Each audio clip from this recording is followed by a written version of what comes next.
Sacrarium Gellus by Stygian I.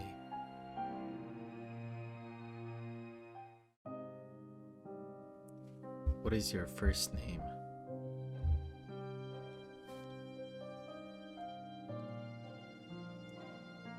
What is your nickname?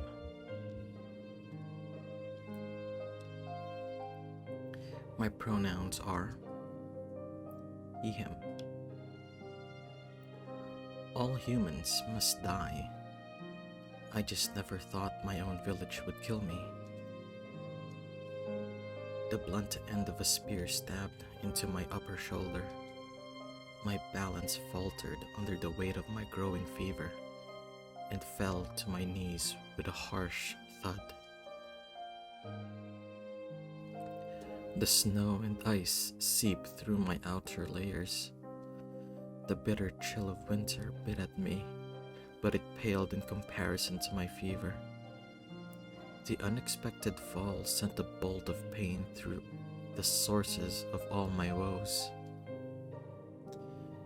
The incomplete circle felt like a brand under my skin. The bruised veins spreading from it ached with each beat of my frantic heart. The mark burned runes onto my skin from the inside. These marks would spread across my body as a painful countdown of my condition. It was a cursed mark, a sign of evil influence or divine retribution on the host's body.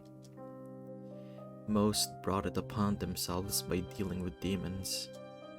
Others were merely unlucky recipients of cursed items or the wrath of a ghost. Some received them as punishment from the gods. I knew I hadn't angered the gods or spoken with devils. That wasn't in my nature, and I thought the others would agree with that. The grim faces that stared back at me proved how wrong that idea was. The people who I had stood beside for my entire life looked upon me with pity and fear. Not fear for me, fear for them. I was no longer the friendly village baker. I wasn't their lifelong neighbor, friend, or family. I was a threat. The black veins spreading from the mark indicated it was a curse plague mark. When the central mark was completed, a disease that no natural medicine could cure would spread from me like wildfire. Only holy power could rescue the patient. Only holy power could protect others from the disease. Frostine had no such holy power. Our only priest was a man abandoned by the divine. That fact had been proven by his inability to construct even simple blessings for newborns. In the past, he was a war hero who used his divine authority to strike down the foes of the empire. That past guaranteed him protection from the crown, which meant we had to accept him when he decided to move in. We had to follow his orders. We had to listen to the shrill rants he called sermons, like the one he was screaming at the top of his lungs to convince everyone else to leave me to die. He looked nothing like the golden sages one would find on the walls of the Davian church. They were perfect, almost inhuman beings. His robes fit incorrectly on his tiny frame. His lack of hair made it difficult for his tall hat to find purchase. His hands flailed about under two long sleeves, and his bloodshot eyes were wide and manic. "Look at how it grovels on the ground to gain your sympathy," he practically spat at me. "It wears the face of your dear Jean, but I assure you, that thing is no longer him. The minute the mark began to sprout, all of who Jean was, all of who he could be, was destroyed. It has seized his mind and body alike. That's madness. I winced. My cough-worn throat made it impossible for me to match his volume. Luckily for me, there was one person who could overpower him. Just admit you're an abandoned hack who can't do his job. Edith's powerful voice pierced through his monologue. In all her knit layers, she looked like an old puffed-up cat while she waved her cane in the air. She glared at the older folk in the crowd. None of them could meet her gaze. A few even shuffled their feet like naughty children. We promised his parents that we would look after him, but what are you doing? Listening to the opinion of a village idiot. Despite the gravity of the situation, I felt my lip quirk up like at that. Priest O'Clurden gaped at her audacity. He was unusually a light shade of pink from exertion, but that pink darkened into an enraged red. Many of the villagers took a step back to avoid his oncoming wrath. Edith, on the other hand, kept trying to move forward. Her grandson's stubborn grip on her prevented her from reaching me. If she were just 10 or 20 years younger, she'd be by my side. Like the worlds of gambling whore, who mean anything under the eyes of the gods. People balk at that. Yes, Edith had spent her youth working in the whorehouse to the south, but she'd practically raised most of this village. A few people even looked angry about it.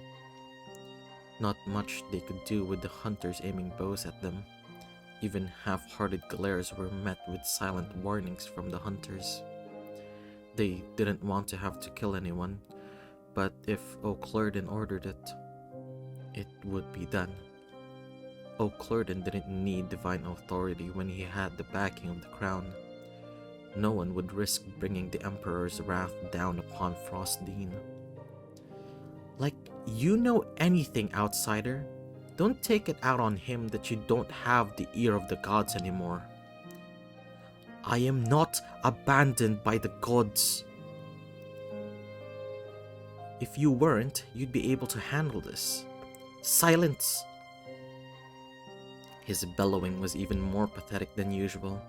He even stamped his foot like a child.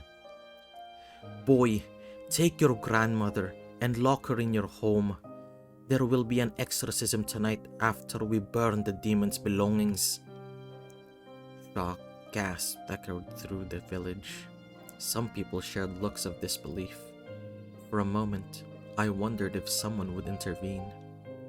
Exorcisms were hard on young people. For the elderly like Edith, they could very well be fatal. At once, hunters! If he does not listen, strike them both down. If anything has a problem with that, they can get an arrow as well. The hunters almost looked sick for a moment. They hid their disgust quickly and focused on the task at hand. Stop. Don't. I tried to argue. This time, I managed enough volume to catch some attention. One of the hunters stabbed the blunt end of her spear onto my side to silence me. She gave me a desperate look to be quiet. Don't you dare, boy. If I'm to die today, I'll die with my honor. No, damn you. Edith's grandson dragged her away with the help of a hunter. She argued with each step, but she was too old to fight back. She was the 9th exorcism O'Clurden had ordered.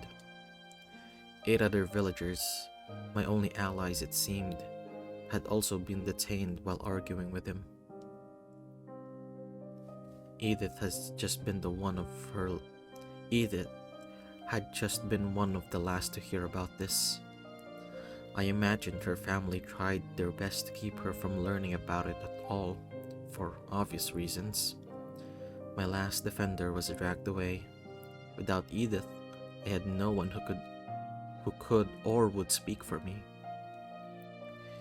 It is good that we caught this monster early. Look at how many minds it has polluted with its filth. It preys upon your notions of family and brotherhood, my dear faithful flock. Do not fall for it. It will use your sensitive hearts to spread its plague across the world. And it is in its nature to spread and destroy everything. The priest sneered down at me.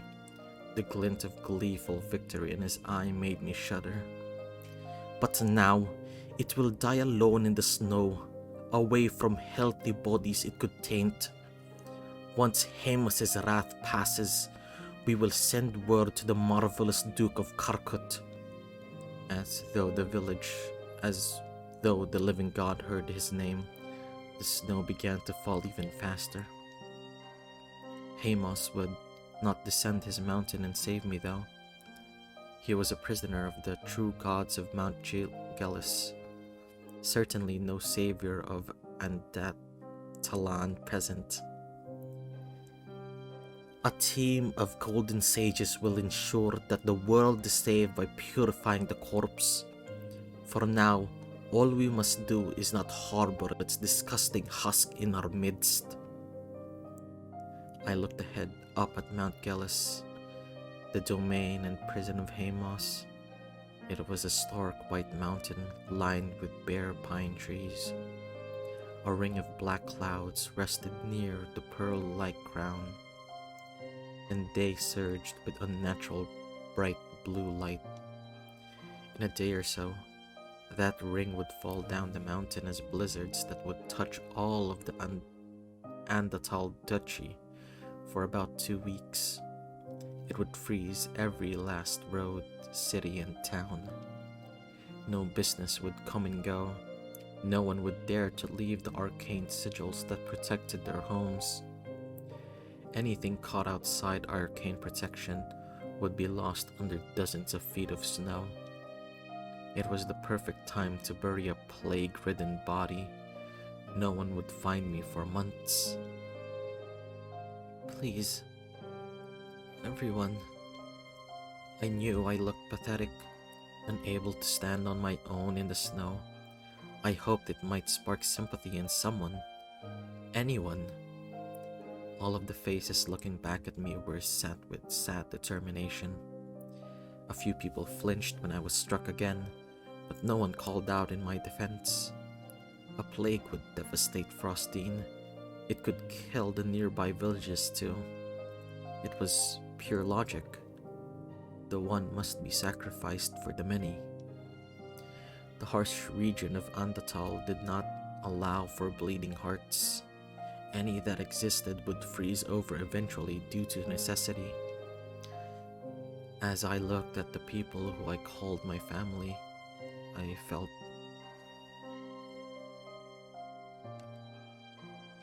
forgiving. Living in a place like Frostdean meant that the weakest link had to be sacrificed. It was a common, agreed upon knowledge. I was a threat to the entire community. Even a simple attempt to save my life could damn the entire village. None of them would be willing to take that risk. It was illogical.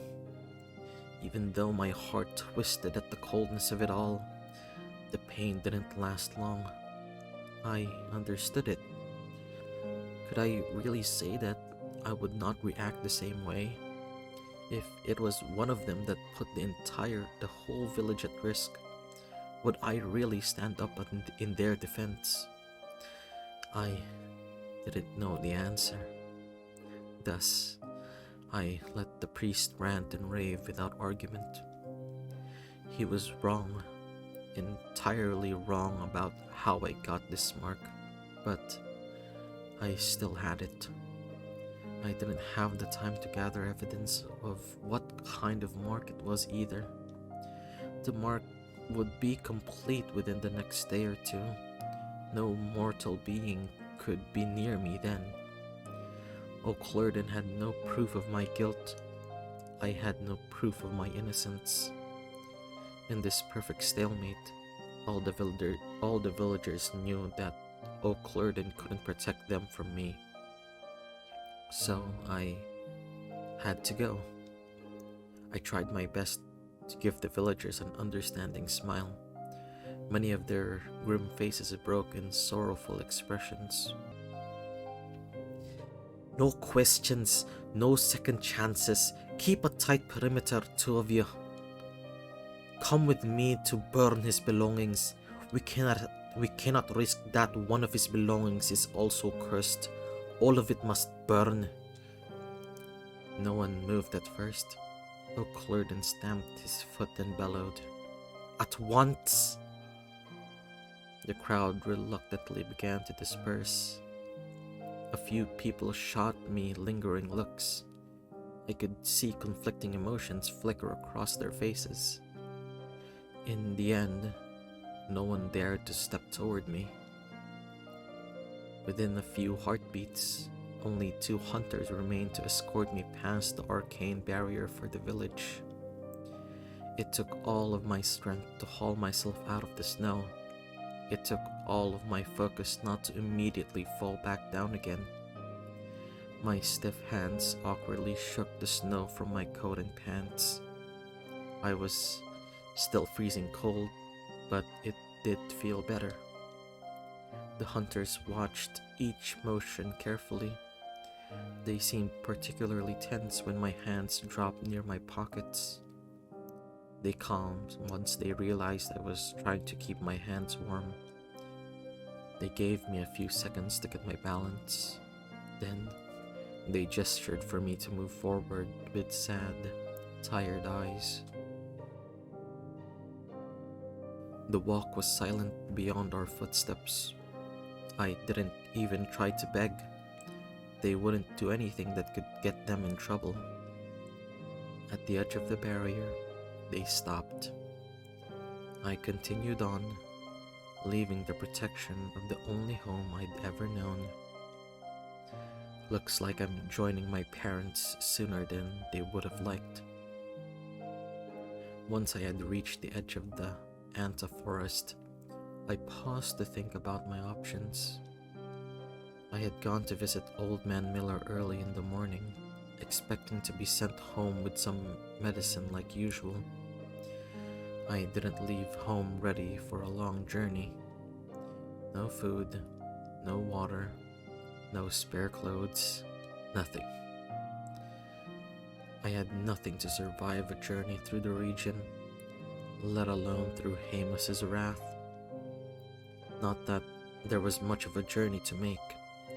The nearest village was Riverfollow. Riverfollow was just as tiny as Frostine, but it did have a functional priestess. I also had family there. Blood family.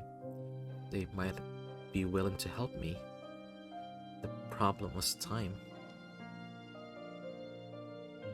By arcane caravan, it would take half a day to round the jagged tip of Mount Gellus that separated Frostine and Riverfollow. By healthy foot, it was a 3-day journey. In my condition, I doubted that I could even make it part way through the journey before I collapsed. The long path was certain death, but there was a shortcut. If one cut through the domain of Mount Gellus, they would find the walking path once made by the Mordwall barbarians to avoid the long trek around the mountain. It had been the busiest road in the region. Now that Mount Gellus was turned into a prison for an immortal being not fond of humans, it saw very little traffic. Deep within the new prison would be an abandoned temple to one of the gods. The living gods usually lived in these temples. Apparently, they called these temples Sacrariums amongst themselves. At least, that was how they called their homes in the fables of old. The Sacrarium was the seat of their power, but not the limit. Hamas supposedly controlled every inch of the mountain from the highest tip to the mile around the bottom. His far reach made every inch of Mount Gellus dangerous. To outsider, he was just the living god of medicine. To the locals, he was the living god of winter too. We had our fables and our legends. He was known to be cranky and unpleasant. His mood swings caused our bad weather after all. He'd been also blamed for more than a few thousand deaths. Despite that, Hamas wasn't the main problem. No, the main problem was the twisted creatures that dwelled on the mountain. All manners of devils skulked in the shadows of dead trees, and they gleefully preyed on any human that they came across. Their antics ranged from simple human eating to torturous mind games that could last days. A sick, slow-moving target like myself would be irresistible. But if I didn't get caught, I could make it to River Fallow in a day. It really wasn't much of a decision, not if I actually wanted to survive. With Hamas's wrath almost ready to roll down the mountain, no one on horseback or in a caravan would pass me on the road. I couldn't rely on luck to rescue me. I needed to take the path that I had the most control over. Did I want to survive? The question repeated over and over in my mind. Of course I wanted to live. If there was a chance I could survive, I had to take it. I straightened my back and looked towards the mountains that haunted the dreams of the Undatalon children. It was my only option. I took a step forward and paused to maintain my balance. Then I took another, and another, and another. The slow process had me grinding my teeth.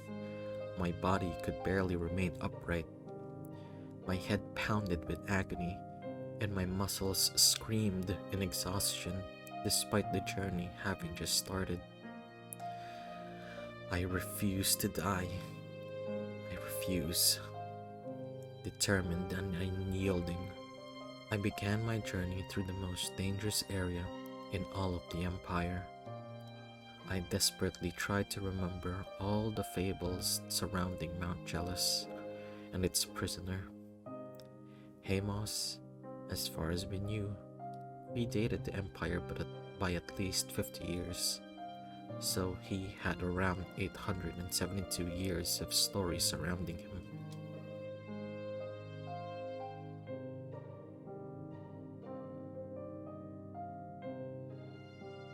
The mortal man who broke the law of mortality and defied death itself, now a solitary figure on the cursed mountain.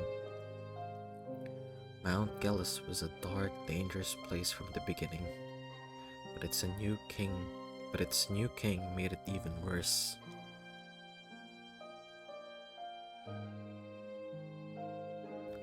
Harsh blizzards occurred every winter. Even in the spring, the temperature barely rose.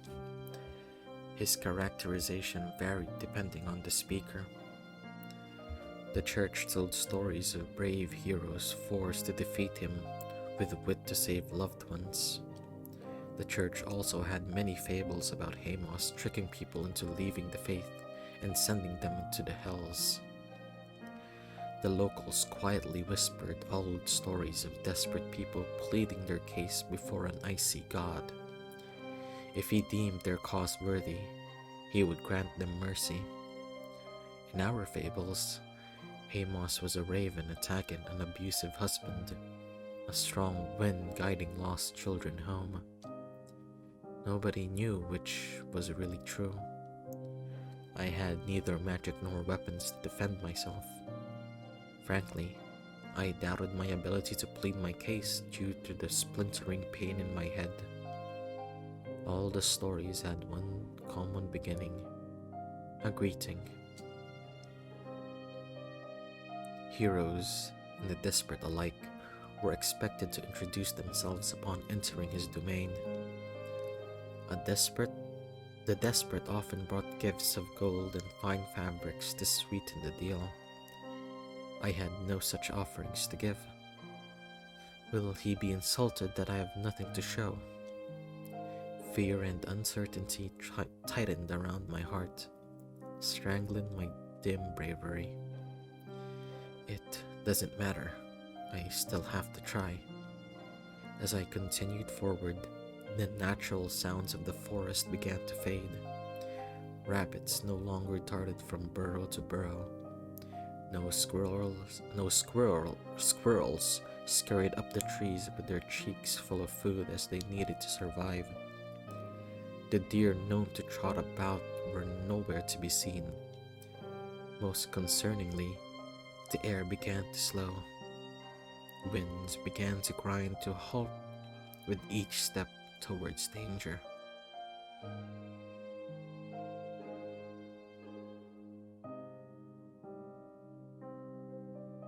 The snow began to fall in eerily perfect patterns. I knew the exact moment my foot crossed the boundary between my world and his. Icy dread and choking fear raced up my leg from my foot. My entire body shook under its weight. I took a step back and struggled to correct my panicked breathing. I can't. I turned to look back towards Frostine. Despite the distance, I could see a pillar of black smoke rising into the gray sky. They really were burning my things. I frowned at the waste of wood and useful tools. I hoped they weren't burning my recently baked bread, or the grain at least. The sight reminded me rather quickly that I couldn't just go back. As long as I was cursed, I had no home to return to. I turned back towards the path I had to take and swallowed. You can do this. You can do this. The chant did little to make me feel braver. All the same, I forced myself to cross the barrier. I felt like I had stepped into a void. Absolutely no sound beyond my ragged breathing and shuffling could be heard. The wild breezy snow began to fall at a gentler pace. No wind stirred the snow on the ground or bent tree branches.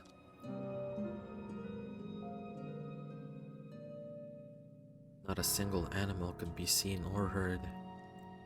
That icy feeling of dread and fear continued to crawl through me. The alien sensation felt like a parasite hunting for somewhere to go.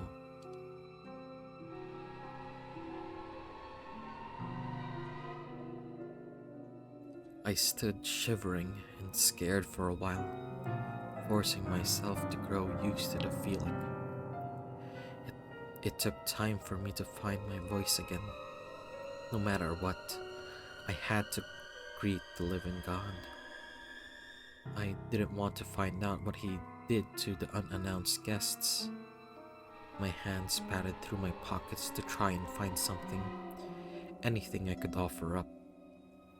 I had a small pocket knife, a wooden bracelet from my parents, and a handful of coins.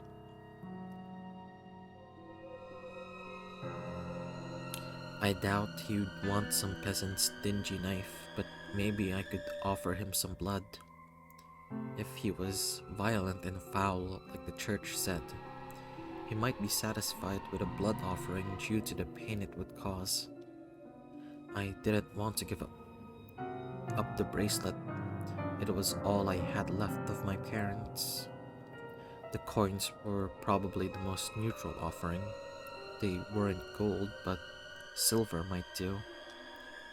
I stared at the possible offerings in my hands and made my decision.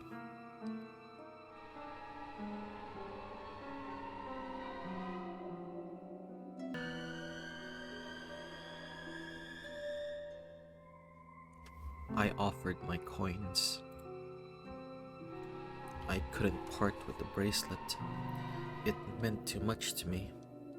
I didn't want to offer him blood either. I gathered a few silver and bronze coins I had with me. In an ideal world, this would have been enough to pay for a caravan ride. It would have kept me fed for about 2 weeks. Now, I crouched down in the snow and laid them out. I stood up and took a long breath before speaking. Hamas. My shoulders tightened at the sudden weight of an unseen ice slamming onto them. Even though I stood alone in the snow, another being was with me in some capacity. I apologize for this small offering. It is all I have that I can give. I am a sick traveler that needs to use Mord Pass. I am sorry for the intrusion. I swear that I will move quickly and not cause problems. I fell silent after that to avoid rambling. For an eternal moment, there was no reaction at all. Then, the snow beneath the coins surged up and swallowed them. The sound of beating wings shattered in the silence of the area. Dozens of ravens began to swarm my surroundings, some white, some black. It was a surprising display of life in this desolate place. They settled only a handful of gray trees that filled the area.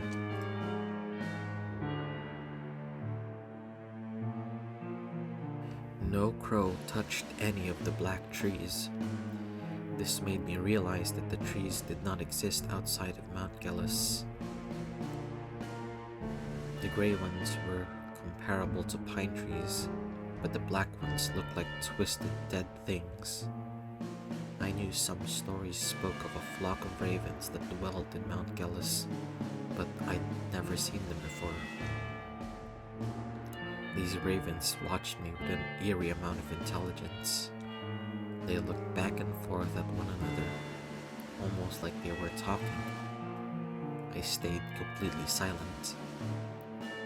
Can't. I flinched at the raspy croak. Dangerous. Another raven spoke. Each raven only spoke one word and only spoke a second when everyone else in the flock had spoken.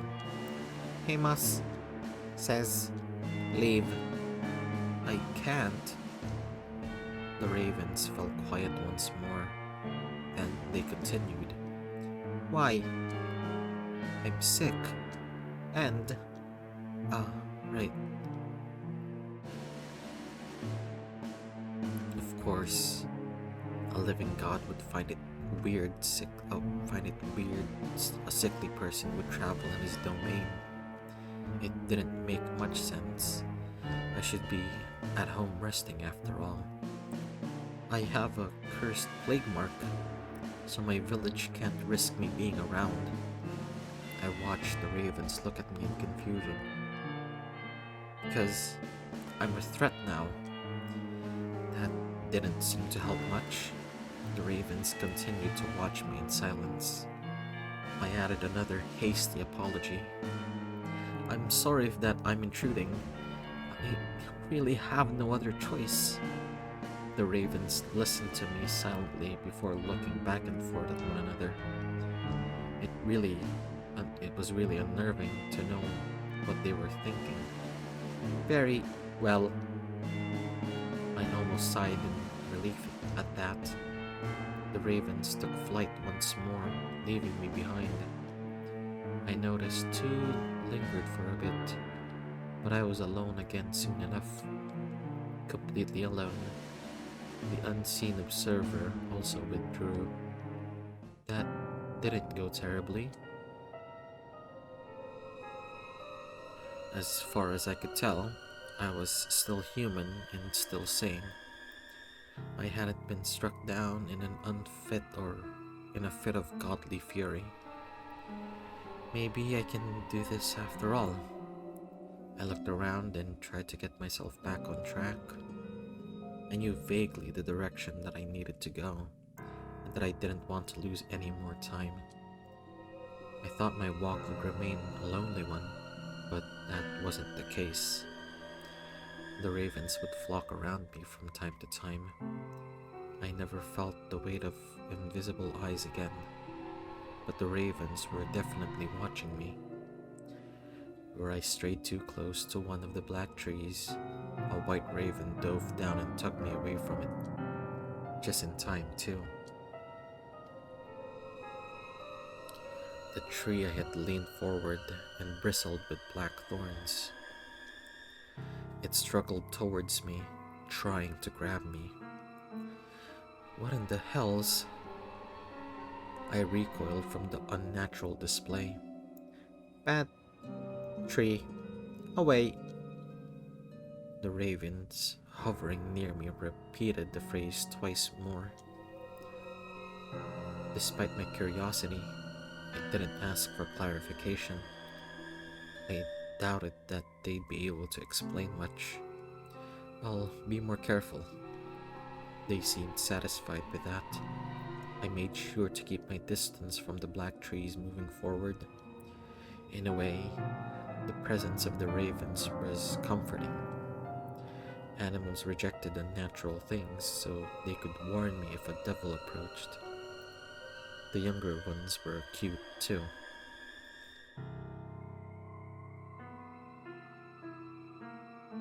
It was difficult to be somber when little birds were hopping around me, trying to play.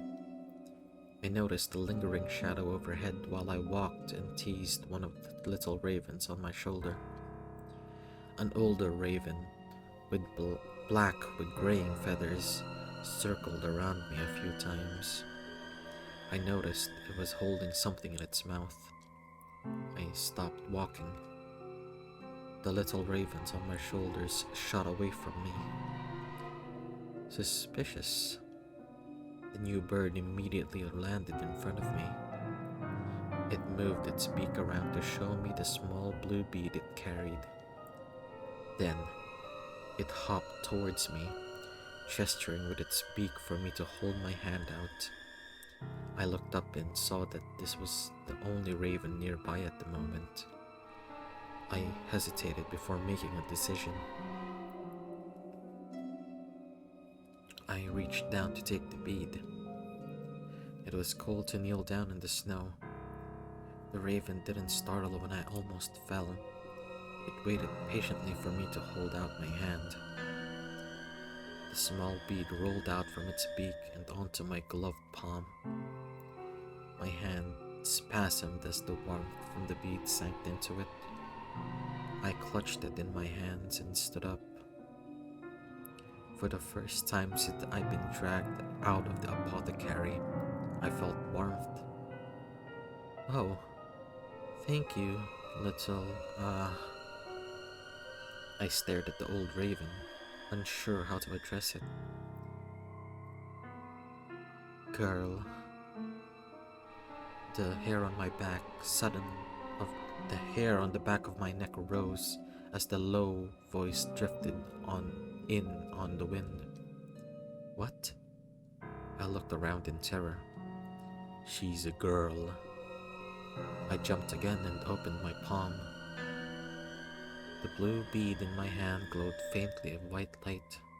It dimmed quickly back to a rich blue. The raven was staring at me expectantly. Thank you, little girl. She let out a pleased caw before flying away. I stared at the bead in my hand. Hello? There was no reply. With my new item in hand, I continued my walk. Occasionally, the bead would flare with life and give me short instructions. Left. Turn around. Right. I felt slightly on edge, taking advice from an unseen presence. The only comfort I had was the slight familiarity of the man's accent. It sounds like mine, but antiquated, like he'd walked out of the past into the present. The voice was low and surprisingly soft, despite being very frank in tone. Each time it spoke, my suspicion grew. Anytime my course wavered, there was a correction swiftly given to me. It was a little too perfect for my tastes.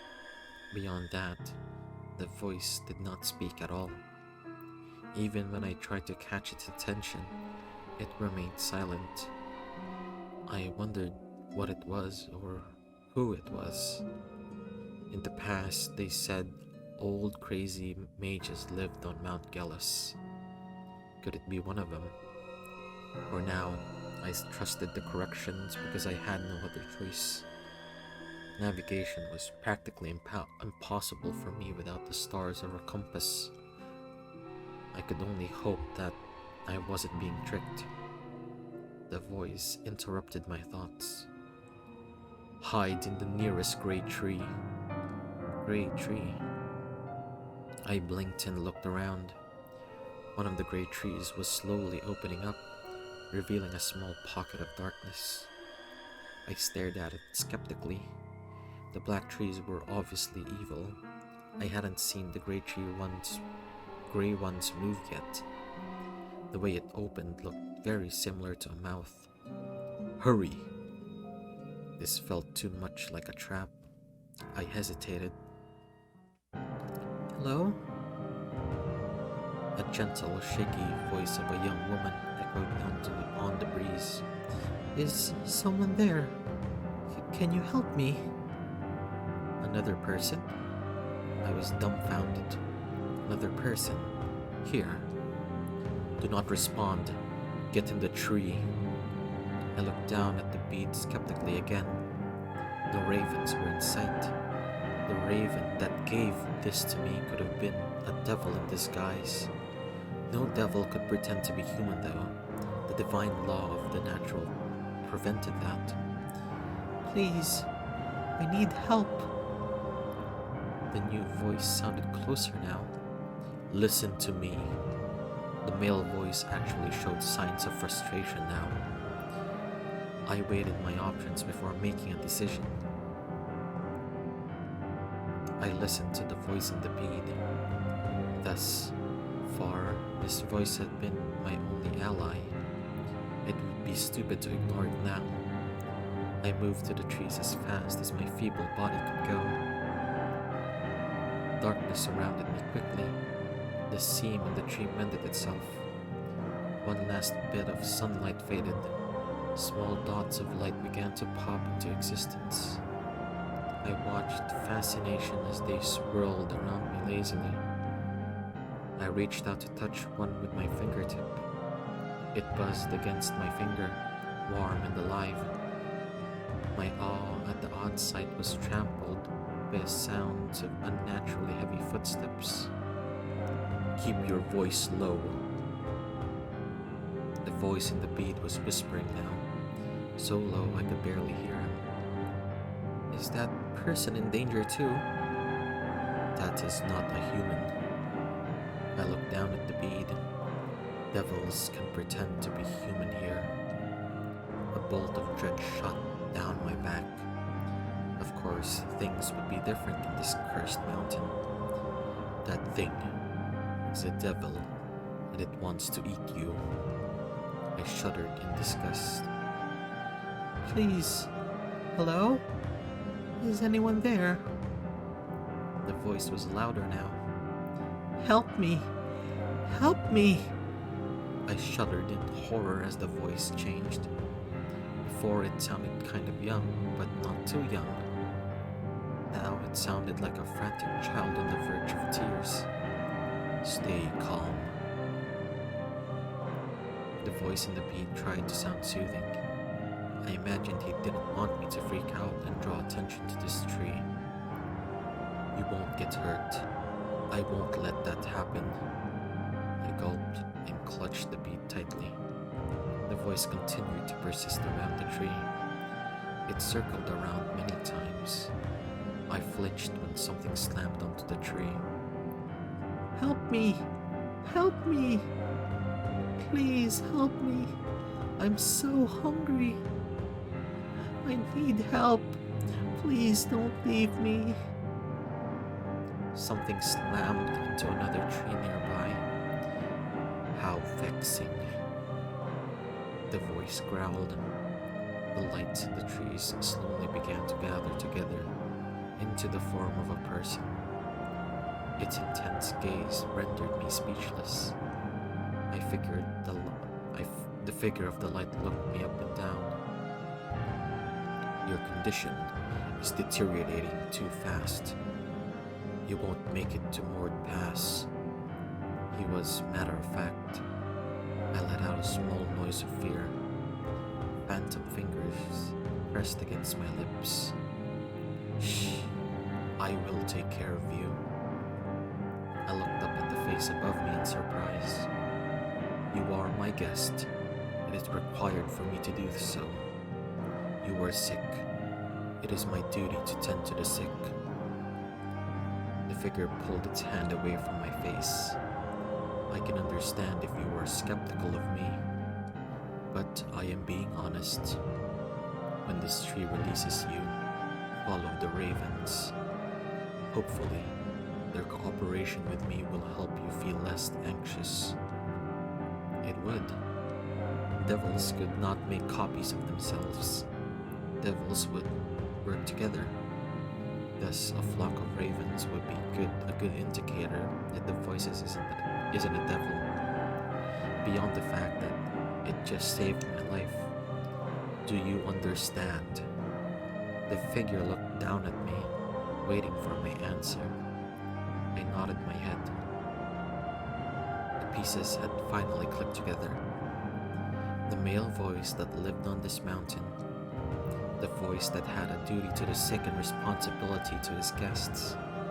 This was Hamas himself. I felt slightly daft for not realizing it sooner. Good. Hold on a bit longer. The figure fell apart into tiny balls of light once more. The presence left, and I was alone again. The devil hunting me took a small eternity to finally drift away. Once a good 20 minutes passed, with no sounds of its voice, the tree opened up once more. I sighed in relief, seeing the flock of ravens waiting on me. It really was Hamas himself. They greeted me happily before taking flight and leading the way. My journey shifted, of course, then. Hamas had accepted my greetings, apparently. Hamas had been paying attention to me since, and he'd taken his time to try to guide me to the pass. Why? I really couldn't figure it out. I wasn't going to be ungrateful for it, though. Of course, the devil had to get in my way and ruin things.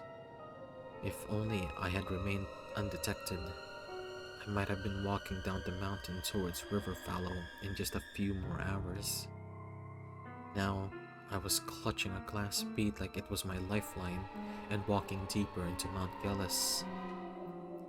No one had been this far outside of fables and legends. I was making history with each step. I felt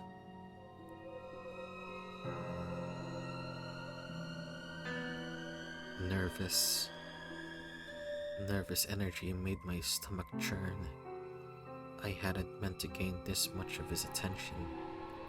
I just wanted to pass through his mountain without being killed. Now I was being led to him. I could only hope that he continued to be helpful. Thus, my journey to him began. I kept a close eye on the ravens not to lose my way. The ravens circled close to me. One or two even landed on my shoulder periodically to brush off the snow off my hat. I was grateful that they were back at all. The walk to where Hamas was took a lot out of me. On more than one occasion, I fell and struggled to get up. The snow would shift under me and gingerly set me upright. I would feel the wind carefully wrap around me to ensure I didn't fall immediately again.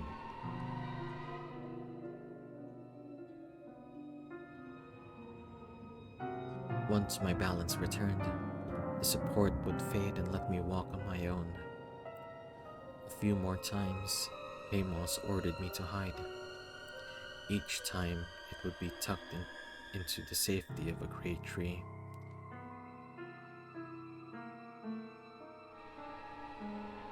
Each time I held my breath and tried to ignore the human-sounding voices calling out to me. How can they defy the law of the divine? I was mostly mumbling to myself in an attempt to drown out the female wailing I could hear outside. Do you really want to know? Hamos's voice sounded calm and collected. It still made me jump a little bit. Yes, I do. I do. Mount Gellus is the doorways to the hells. Devils pour out onto it when they can. This area is not ruled by divine law, but once they cross the barrier into the world outside, divine law returns. Hamas let out a pleased noise when I finished his thought. Gods, no wonder the stories talk of shape changers on this mountain. The bead went quiet once more. Once the wailing devil had passed, I was released to continue my walk. My journey took a long time. As night fell across Mount Gelus, the temperature plummeted. My legs grew too stiff to move, and I ended up stuck in place. No matter how warm the bead made me feel, it couldn't melt the frost beginning to grow on my clothes. Exhaustion, dehydration, and hunger also made me feel weaker. I can't move any further. It felt bad to admit out loud, but it was the truth. The bead remained dark for some time. Then it glowed, and I felt Hamas's presence once more. The snow beneath me began to shift. I watched in fascination as the horse of stone rose under me. I squeaked in surprise and would have fallen off it if it weren't for the roots holding my legs in place. The earth elemental let out a grinding noise that mimicked the neigh of a horse. Easy, please.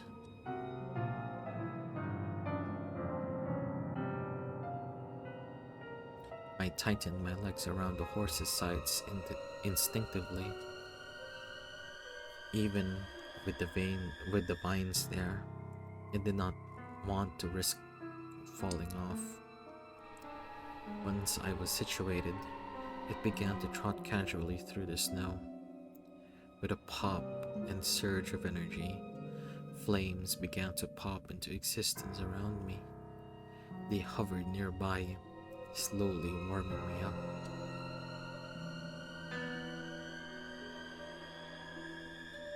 I let out a sigh of relief. The stone horse moved much faster than I had. Being an entity of pure elemental power, it didn't need to rest either.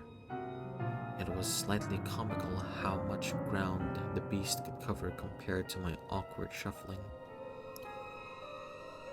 I wondered why Hamas didn't just start with this. At least, I didn't have to navigate in the dark. I had no lantern, no torch. Stumbling around out here would probably send me face first into one of the black trees. The terrain grew harsher and harsher, and further up the mountain we journeyed. I could feel my body angling awkwardly with the shift.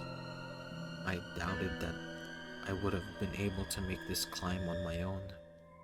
I patted the horse's neck in thanks. After a ride long enough to make my legs ache, The ground began to flatten to a gentle incline. The mouth of a cave rested on the mountainside. Soft runes glowed faintly with power, and despite the constant snow, the stone floors within were exposed. The horse beneath me began to crumble. Gently, I was slid off its back and onto my feet once more.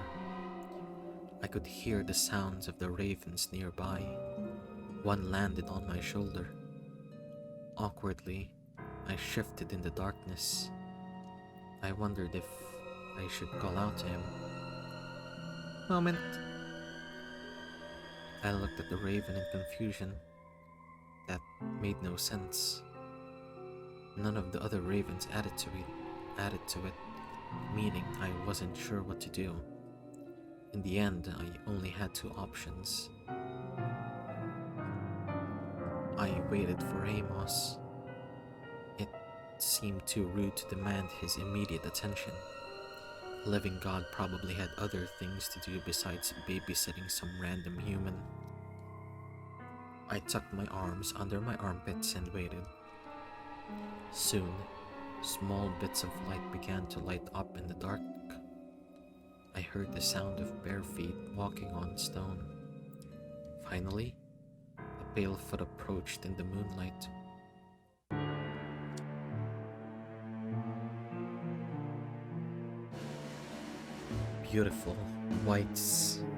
Beautiful silver white curls poured over thin shoulders. Bits of ice froze some of the ends, and a glint of golden beads poked out here and there.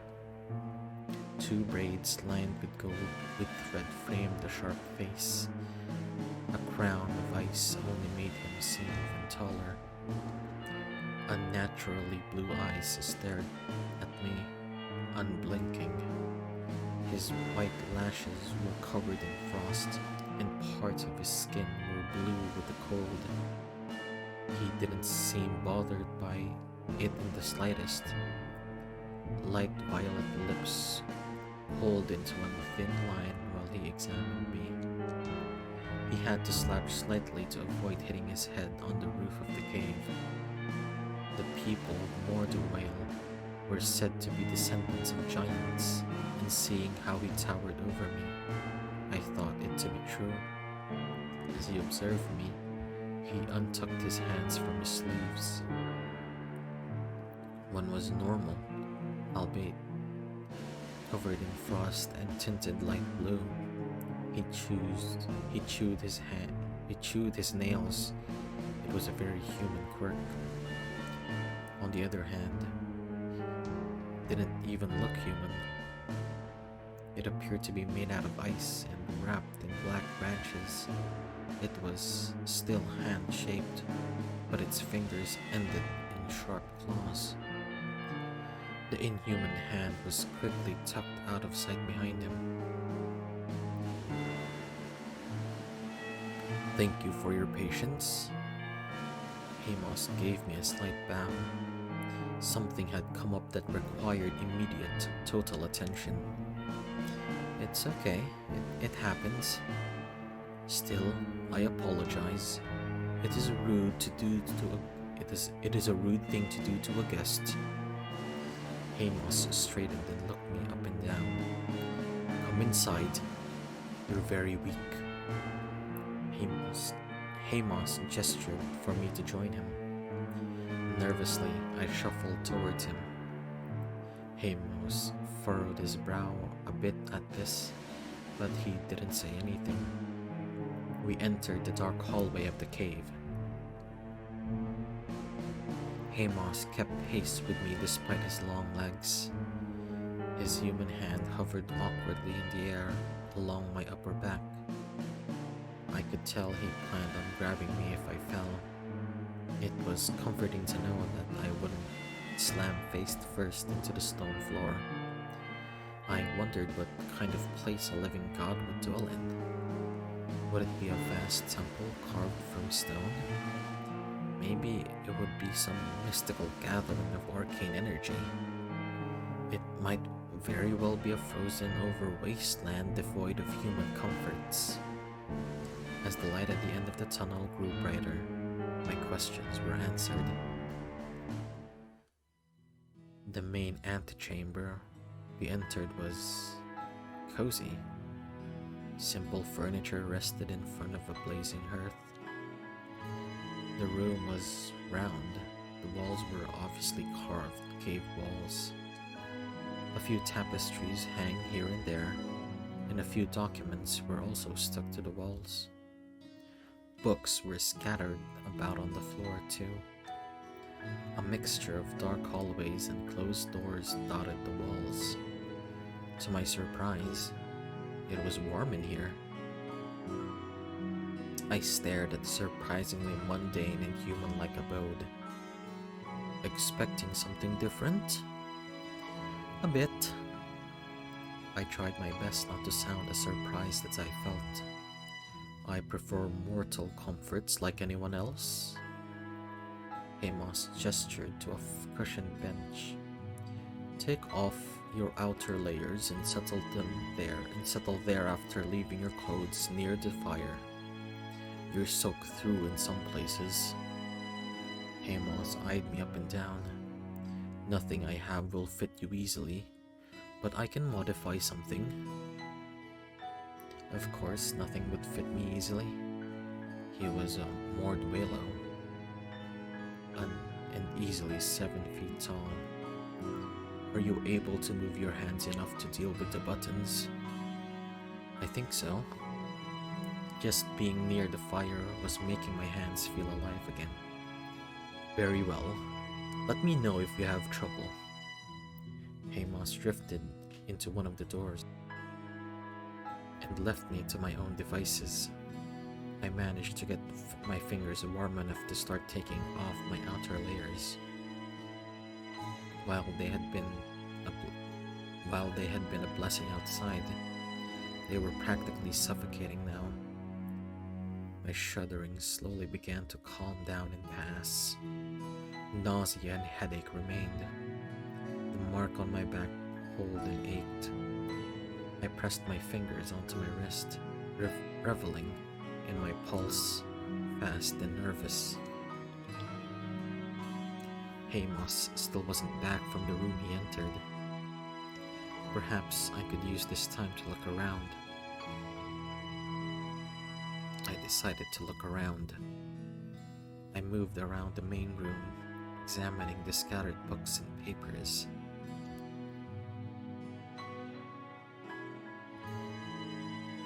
Most of them appeared to be medical documents of some kind.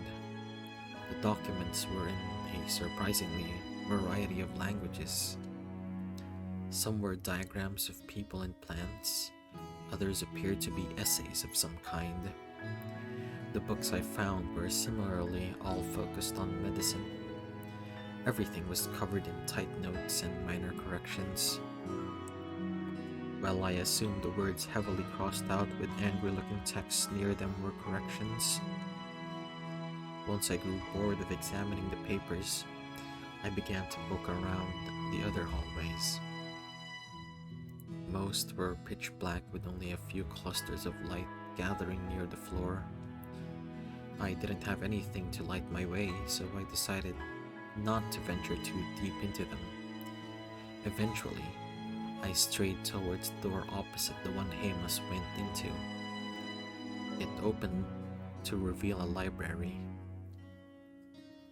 The circular room wrapped around the pillar of ice that rested on a blanket of odd-looking flowers and grass. When I approached the grass, I could feel the energy radiating from it. If the main room felt cozy, this place felt magical. The arcane energy in the air made my teeth buzz. I walked around the library and noticed a pedestal behind the pillar of ice. A giant tome rested on top of it. The tome was bursting at the seams and only held together with a leather thread. Papers had been shoved into it as well. The stains and wear on it showed constant use. I approached to take a look. My hands reached out to touch it. A strong wind lifted the book off the pedestal and out my reach. I watched as it flew to and landed in Hamas's hand. Is rifling through someone's things a new cultural trait? He frowned at me, waiting for my answer. Sorry. I got nervous just sitting around. Poking around and possibly angering your host didn't make you more nervous? I licked my lips a bit. You seemed preoccupied.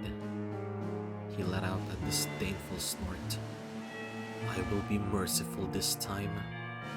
He held up the book. But do not attempt to get your hands on this thing again. Understood? Yes. Come back to the main room. We have more important things to discuss. He gestured for me to leave while going to return the book to its place. Hamas had laid out a simple, Mordwellan-style furred robe for me. It had been cut in places to make it fit my frame better, but it ruined the beautiful embroidery on the top layer.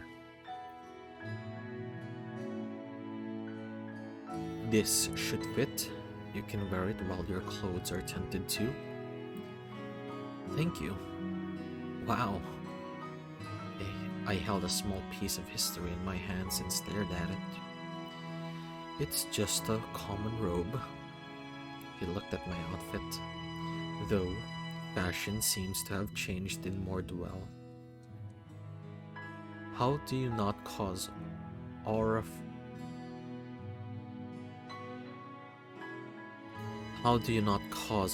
fry with no thinner layers between thicker ones? Aura fry? Hamas looked at me like I had asked a stupid question. Aura fry is when your runes cross and entangled, it can burn layers. He held up his sleeve and revealed the many layers. I saw that some layers were indeed have runes on them. Actually, he picked up my coat. Where are your runes? No wonder you looked so miserable in the cold. Rune embroidery died with Mordwell, if I remember correctly. The light in the room dimmed. Hamas straightened to his full height. A single blue eye kept down at me from over his shoulder. What? I don't know how to do rune embroidery. Hamas turned. Not that part. About Mordwell. They died? I didn't think it would be possible for him to get paler. He took a half step back, balance unsteady for a moment. Then he sat down on the bench in front of the fire and took a slow breath. Were you actually a Mordwello? Scholars theorized he was, due to where his prison was. Technically, though, he could have been from anywhere on this continent. I am a Mordwello. His corrections came in a tight voice. The last one, apparently. His face remained impassive, but I could see his mind racing. I'm sorry. I thought you knew. I did not. Amos paused and took a moment to collect himself. Irrelevant. I'm getting sidetracked when you're dying. He shook his head and looked at me. Show me the cursed mark. I need to see what can be done about it. That makes sense? I stood up from the bench and turned around. My shirt slid up my back easily to reveal the mark in question. Step a bit closer to me. I cannot see the mark. Would it be easier if you stood? Harder due to the height difference? Just come here. I stepped a bit closer, uncomfortable at the proximity. Hamas examined the mark while making a few notes. All right, I'm done. He nudged me to step away from him. I did so and let my shirt fall back down. I turned to face him. He used his quill to gesture to the door he went into earlier. Technically, this is my bedroom. I do not, however, have a guest room, so for now, it will be yours. You can go change in there. Where will you sleep then? My library or here? He shrugged. I rarely sleep to begin with. Don't you need sleep? No. I need time to think.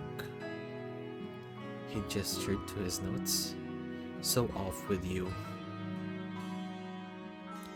I went to the room to change. It was a simple room with simple furniture. Like everything else, papers and books were scattered around. A small hearth burned in one corner of the room as it kept warm. I enjoyed that warmth while changing into my borrowed clothes.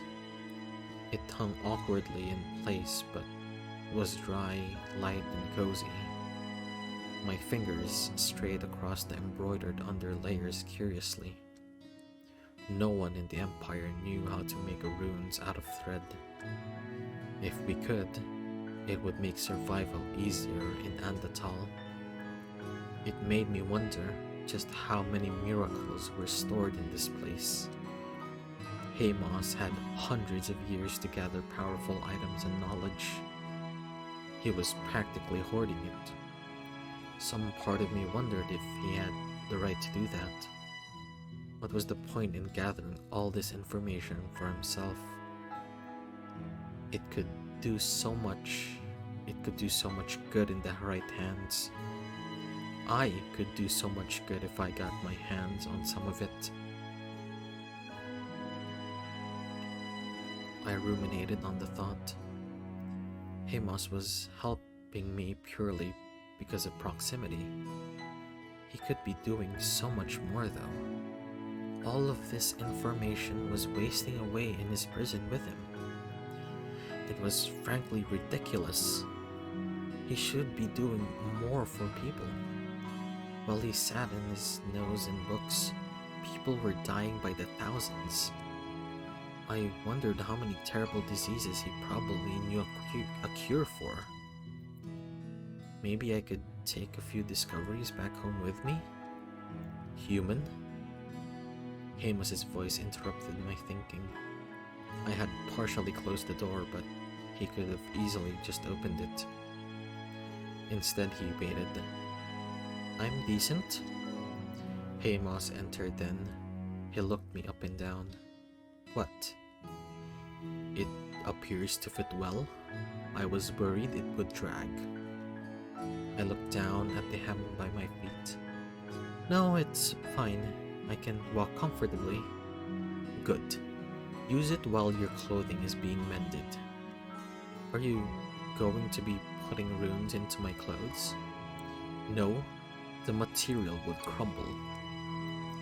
I did my best to hide my disappointment. Alright then. So, what about my condition? I hate to say it, but you are in a bad spot. I knew that already. Take whatever your idea of bad is, and worsen it tenfold. I frowned and sat down on the edge of the bed. That bad, huh? Yes, that bad. The good news is that it is not divine retribution, so I can help you. I sighed in relief.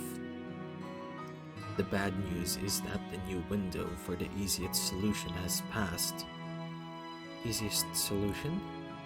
Yes, there was a solution as simple as pulling it out. So why can't you do that now? It will kill you.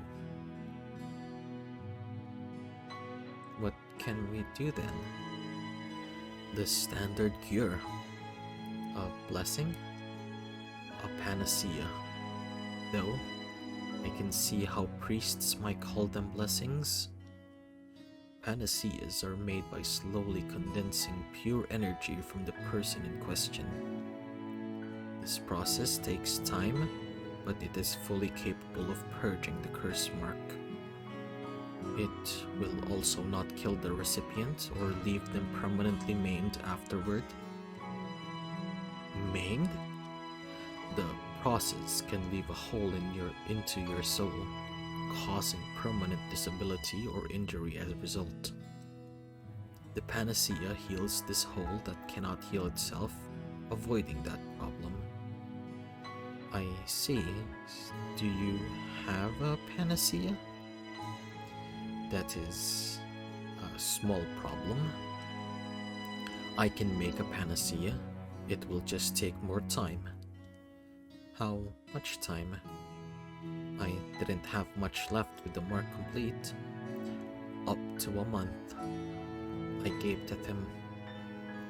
I'll be dead before then. No, you won't. I can keep you alive during the process. I can also give you medicine to make being alive during it not so miserable. You can survive this. I sat on the offer for a few moments. It's your only option. You won't survive the trek to wherever you were going. You're sure you can keep me alive? I have saved people going through far worse. I thought about it a bit longer. Well, I don't have much of a choice. Not really. No, you do not. Alright. Thank you, Hamas. It is my duty. What is your name? Oh, I'm Jean. Jean. Hamas repeated it with a nod. It was a bit strange hearing my name come from him. Good. You should go rest. I will bring you some food to eat first, but you can get comfortable. But first, come here. Hamas held out his inhuman hand. I stared at it for a second before stepping towards it. The cool tip of one of his claws pressed against my forehead. I could feel a cold sensation wrap around my head twice. With a faint burn, something was engraving onto my forehead. To make sure you don't die. Hamas pulled his hand back. I reached up to touch it, but I couldn't feel any kind of mark. All that lingered was a mild chill that had settled into my skull. I've got a rough idea of your condition.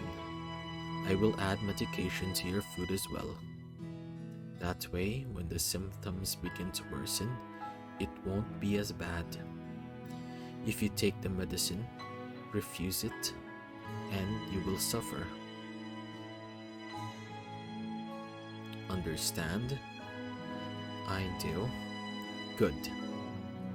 Hamas turned and left the room then. My time at the Sacrarium had begun. Week 1. Hamas proved to be true to his word. He brought me a mixture of food and medicine before I had drifted off. When I woke up later, I was still in his room, still alive. The curse mark continued to ache, but my other symptoms were calmer. I felt well enough to even eat the collection of fruits and vegetables left for me. My hand straight up to my forehead. It no longer burned, but I could feel a faint presence of something sticking in there. Not physically, more like I felt it in my soul. I felt slightly chilly as a result. What did he do to me? My curiosity helped give me the strength to get out of bed. Hamas was nowhere to be seen in the main antechamber. The door to the library hung slightly open. Hamas hadn't seemed pleased the last time I went in there. I hesitated at the entryway, wondering if I should knock. He also used this place as a makeshift bedroom due to me being here. Awkwardly, I knocked on the door. Enter. Hamas was in the back of the room, hunched over a desk, examining something under a magnifying glass. He didn't look up at me as I approached. One moment, I decided to let my eyes wander a bit. The giant pillar of ice in the library felt so out of place. It should have been making this place freezing cold, but the air remained cozy. I watched as streaks of energy moved through the ice, chasing streaks of black smoke. There. Hamas put some tools down and turned to look at me. I had pulled my eyes away to meet his gaze. What did you need? What did you do to me? In what sense? I pointed to my forehead. A spell. I gathered that much? What else would you want to know then? More about what it does. It prevents the cursed mark from killing you by suspending your body in time. Suspending my body in time? Am I immortal? No, you are not. Your body is just on pause. That sounds like I'm immortal. Time stopping does not mean invulnerability. True immortality also includes the fact that you can't die to injury. Right now, you are just frozen at the point in time where the disease is stuck in place. That's why I feel cold? Yes. Does this mean I won't age? Yes. This was basically immortality. I wondered how many people could I save with this? How many lives would be spared if they could just be paused until treatment arrived? I needed to do it, or your body would constantly fluctuate with random symptoms. This will calm the problem down and prevent the disease from progressing further. Does it take a lot of energy? For me, no. For a mortal mage, they'd be dead before the end of the first hour. Hamas shrugged. That's it. So that's why he was so confident I would be fine. I see. It is my duty to heal the sick. If that is all... Hamas moved to turn back to his work. I have another question. Hamas hesitated for a second before turning back around. What is it? Do you know how I got cursed? Off the top of my head, no. Could we figure it out? Yes. There are only so many ways for it to occur. First of all, it isn't divine retribution. How do you know that? Their shape is wrong. Divine retribution always bears the shape of the god or goddess who gave it to you. Simple circles belongs to devils. I see. What's after that? Deals with devils. You don't seem to be the type though. I'm not. Not that. Did you buy anything new recently? It could be something very plain. A new brush or a new pair of boots. No, I haven't needed to. Not a cursed object then. All that is left is a grudge. A grudge? Some human souls can taint the living in a way similar to devils after death. This tainting process makes cursed marks. Has anyone important to you died recently? Family? Lover? I thought about it. Death wasn't an uncommon thing in Antatal in general. Someone close to me though. No, not that I know of.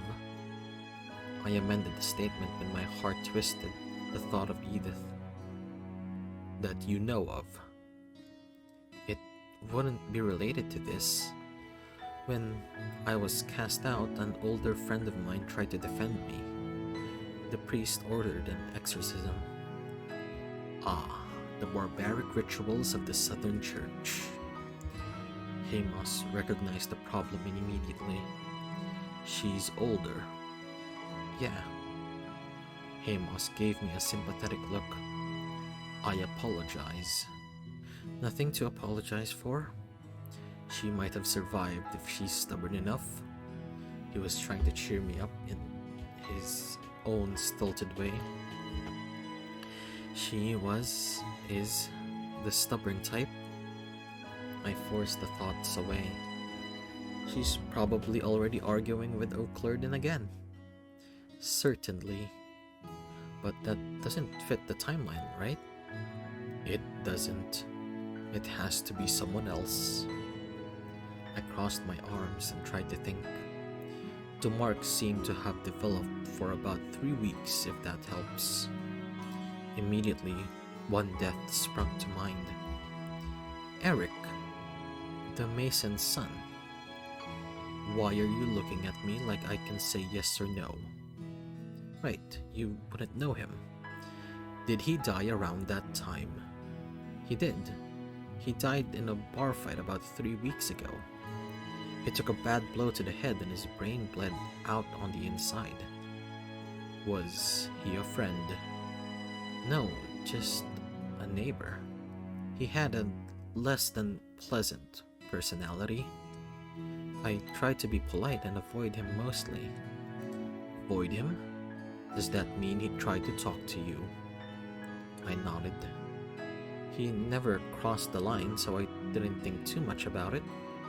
We did get into an argument the day he died, though. He certainly seems like our culprit. If he had a one-sided attraction to you, it could explain the curse being a plague. How? Obsessive jealousy to make sure no one else would want you after his death. I let out a disgusted noise. It is quite uncommon for lust-based cursed marks to be plagues due to that sentiment. Vile. It is. I shuddered and felt my skin crawl. I wasn't attracted to him at all. I thought I made it clear too. Some men are too stupid to take a hint, even if you hit them with it. Speaking from experience? Of course. I am not ugly. That's the only real limitation for a man of my status back home. He surprisingly didn't sound smug, just matter of fact. He chewed on the revelation.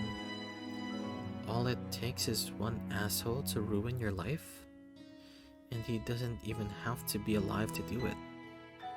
How does that even happen? Do you really want to know? Yes, I do. Death is too proud. I gave him a confused look. He explained further. He refuses to create helpers to make it easier to gather souls. Meaning, human souls are able to linger on his realm, unseen but still problematic. Since their soul can taint others around it. So this is... I dropped my voice to a whisper. The cut of death's fault. I waited for some kind of divine bolt to find me. None came. Amos surprised me by laughing. He had a surprisingly soft laugh. I assure you, he can't reach you here. Call him whatever you like. Curse his name even. He holds no power here. But yes, it is partially his fault. Of course, the other part lies in the wicked heart of a human who left the curse. It is true that he only had the chance due to Death's arrogance, though. That is a horrifying thought. The sound of birds' wings flapping interrupted our conversation. Hamas watched as the raven landed, depositing a small scroll case on his desk. He scowled darkly at it. Bad news? No, an annoying sender. It's never a good thing when he writes to me. Frankly, the letters itself might be dangerous. It'd be safest if you left now. Are you in danger? Hamas just stared at me for a moment. Immortal. Right, sorry. We can talk more later if you'd so desire. For now, please leave. He cautiously approached the scroll case. I could see he was keeping an eye on me at the same time. I will. Thank you for answering my questions. It is not a problem. I felt better having some answers about what was going on. There was no way I could tell Derek that his son had done me from the grave. It would absolutely shatter him. He was already broken after losing Eric. I couldn't wrap my head around the fact that Eric even thought he had a chance with me. It wasn't like he had much to offer as a failed mason's apprentice and town drunk. He put everyone in danger with his stunt from beyond the grave. I would have to make sure and inform at least some people about the truth. I sat down on the furred bench and sighed. There were many things I needed to think about regarding home. At least, now I would have time to do it.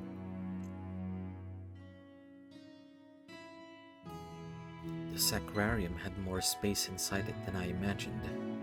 A network of dark hallways crawled through the mountain. I was free to go to many places, but there were a few that Hamas forbade me from entering. It made me wonder what he was hiding. There was a small garden to enjoy, full of fruits and vegetables. The bathing room mercifully had hot water. One thing I had noticed quickly was that there wasn't much to do. Hamas had himself buried behind the wall of books at any point in time. For me, there was no immediate equivalent. I tried to find things to do. I couldn't just spend the next few weeks bored out of my mind. Eventually, Hamas noticed my restlessness. Bored? A little. I do not have much in the way of entertainment. I've noticed. It's not like I get many guests here. Hamas pointed to the fact with a wry half-smile. His mood sobered quickly. Agitation and restlessness are bad for recovery. What did you do back home? Worked, mostly. Spoke with my friends. What was your job? I am a baker. I refused to talk about my profession in the past tense. I do not know how much you bake here, but if you want, you can try. You can. Do you even have an oven? I do. The larger concern is that I have no animal product except for eggs. My mind was already excited at the prospect of getting to bake again. I can work around that. Where's the oven? Over this way. Hamas led me to a tapestry that hid behind the kitchen from the main antechamber. The kitchen was a tight, crowded space for Hamas alone. With two of us in there, we were practically touching. Hamas pushed aside some beads dangling and revealed another tiny room. It had an oven tucked into a wall.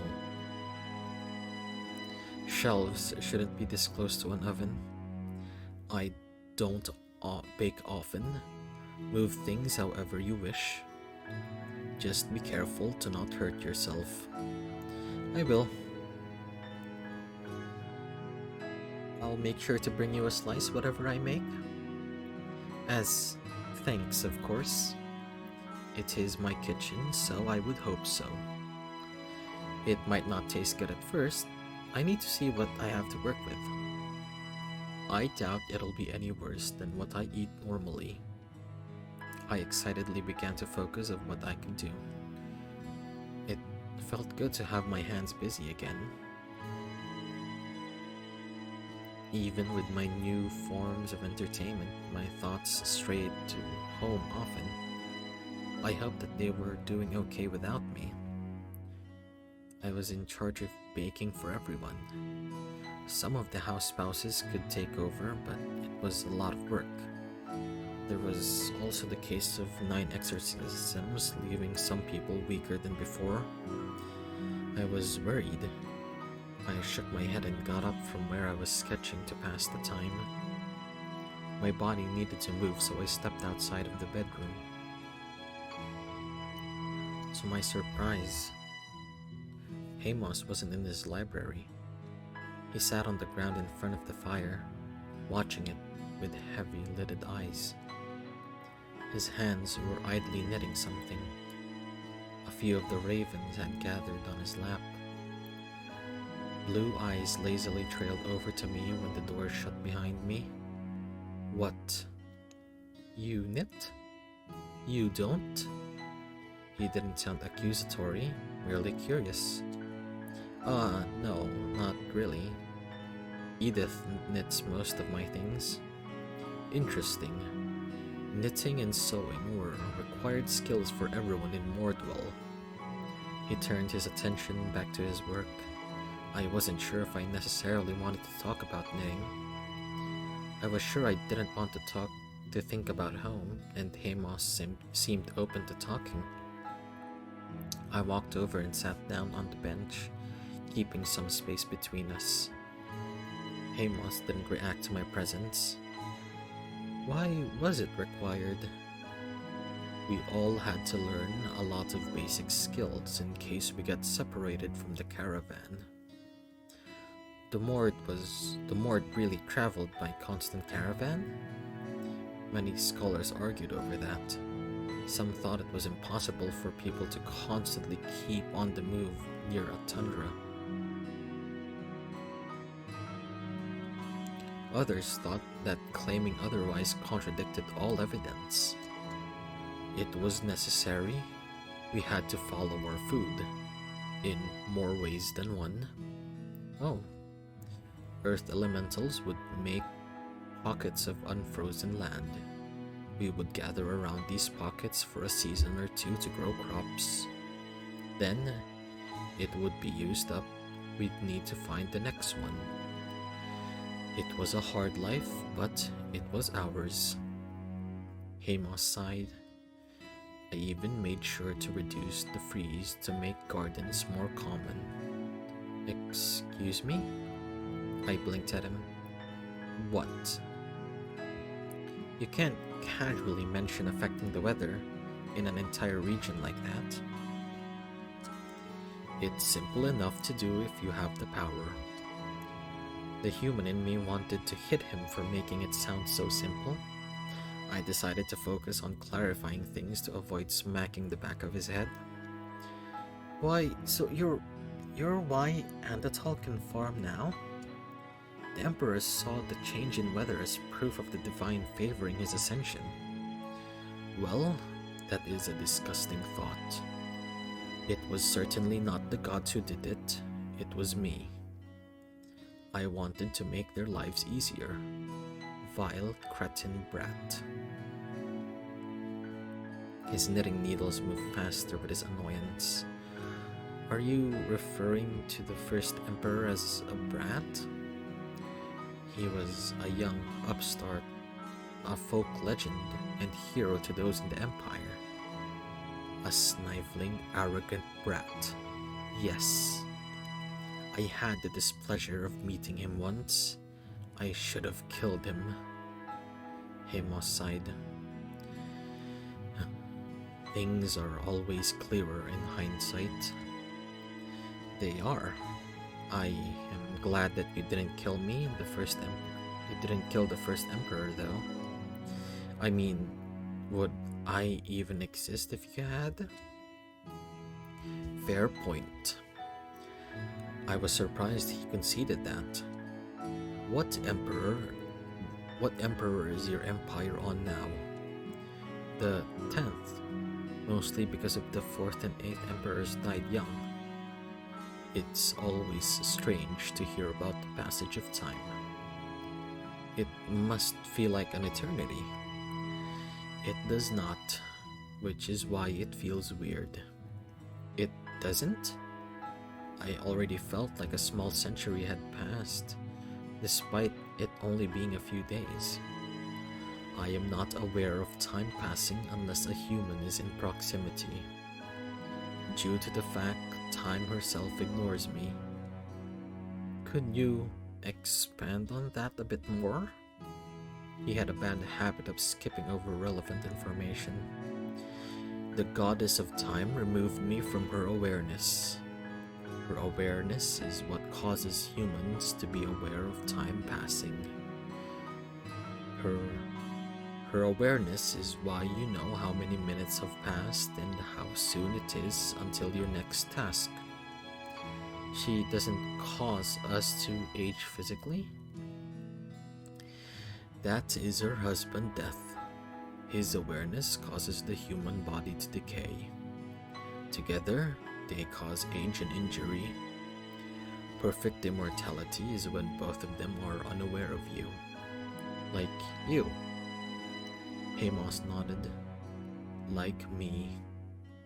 For me, only 2 years have passed due to the number of guests I've had. During your stay here, I will be aware of the month passing by. When you leave, I will be none the wiser once more. He spoke about it so casually, so calmly that it almost didn't process the extra layer of tragedy. To Hamas, he had only been away from his people for 2 years. That's horrible, I'm sorry. Hamas gave me a faint, sad smile. It's a mercy in a way. The mortal mind cannot withstand eternity. We break eventually.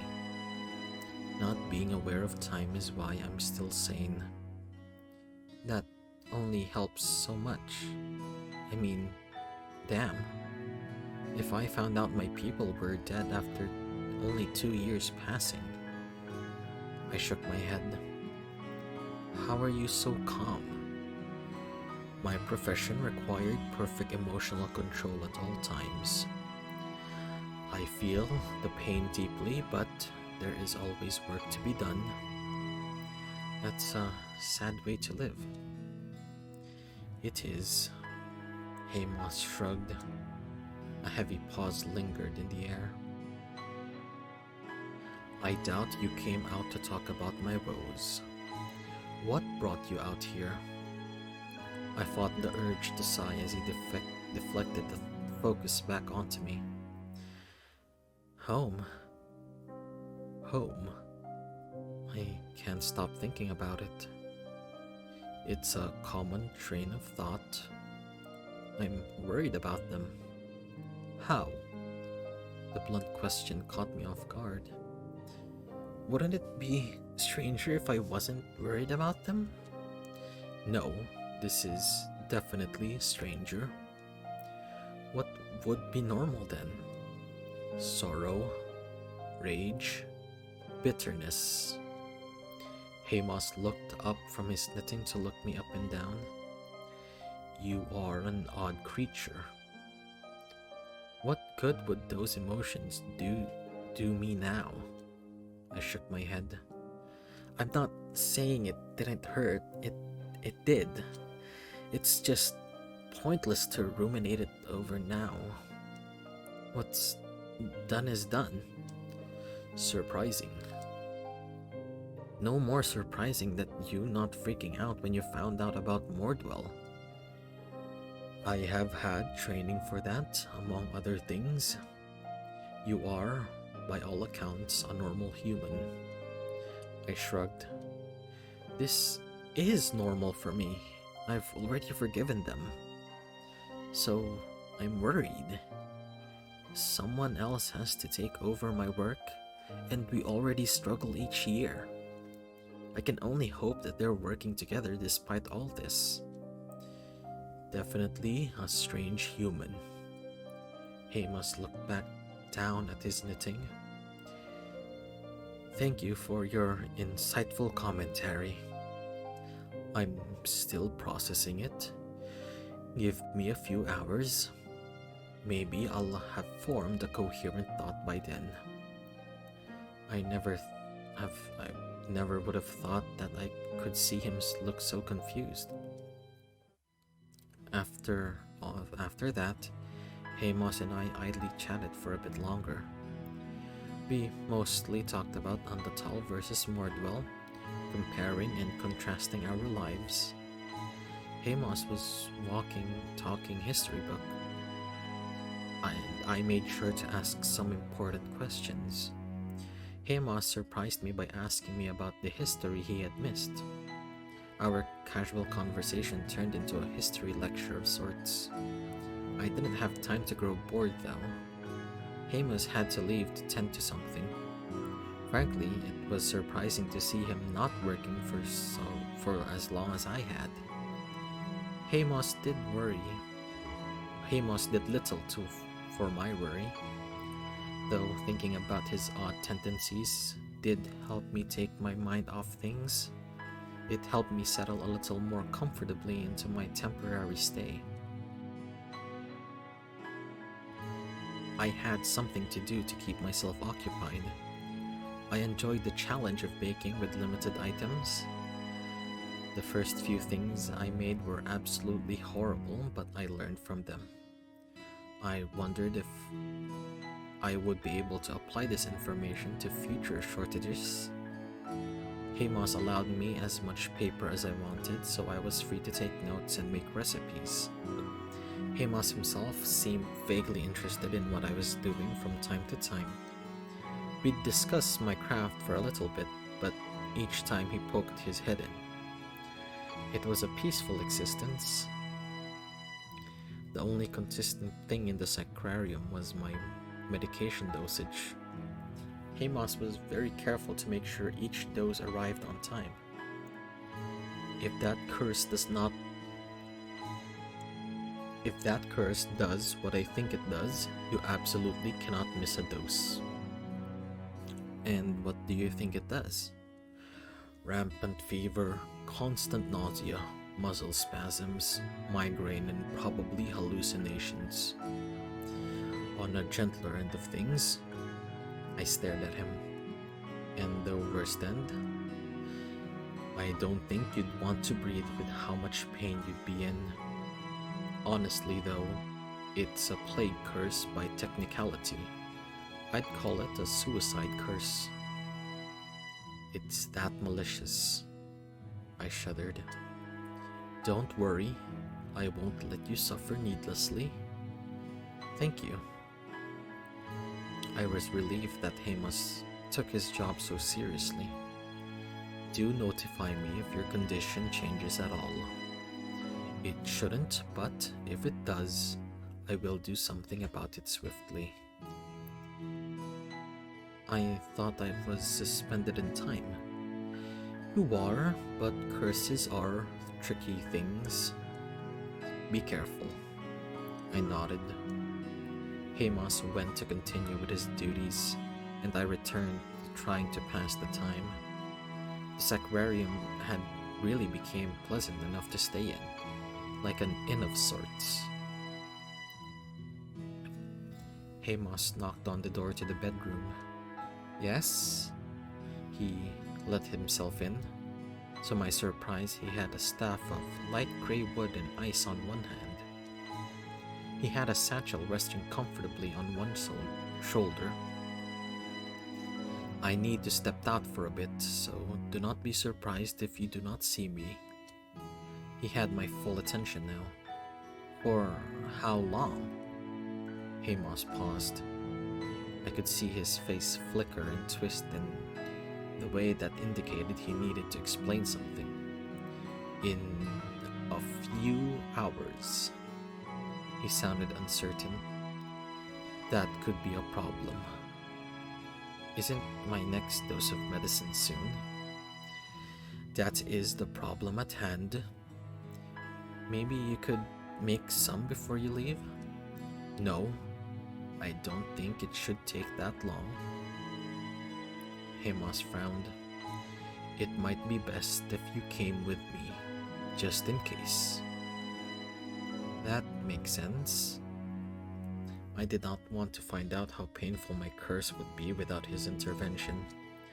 I pulled on my outer layers quickly and followed them outside. Hamas stepped outside of his home with no shoes on. Isn't that cold? I do not feel cold anymore.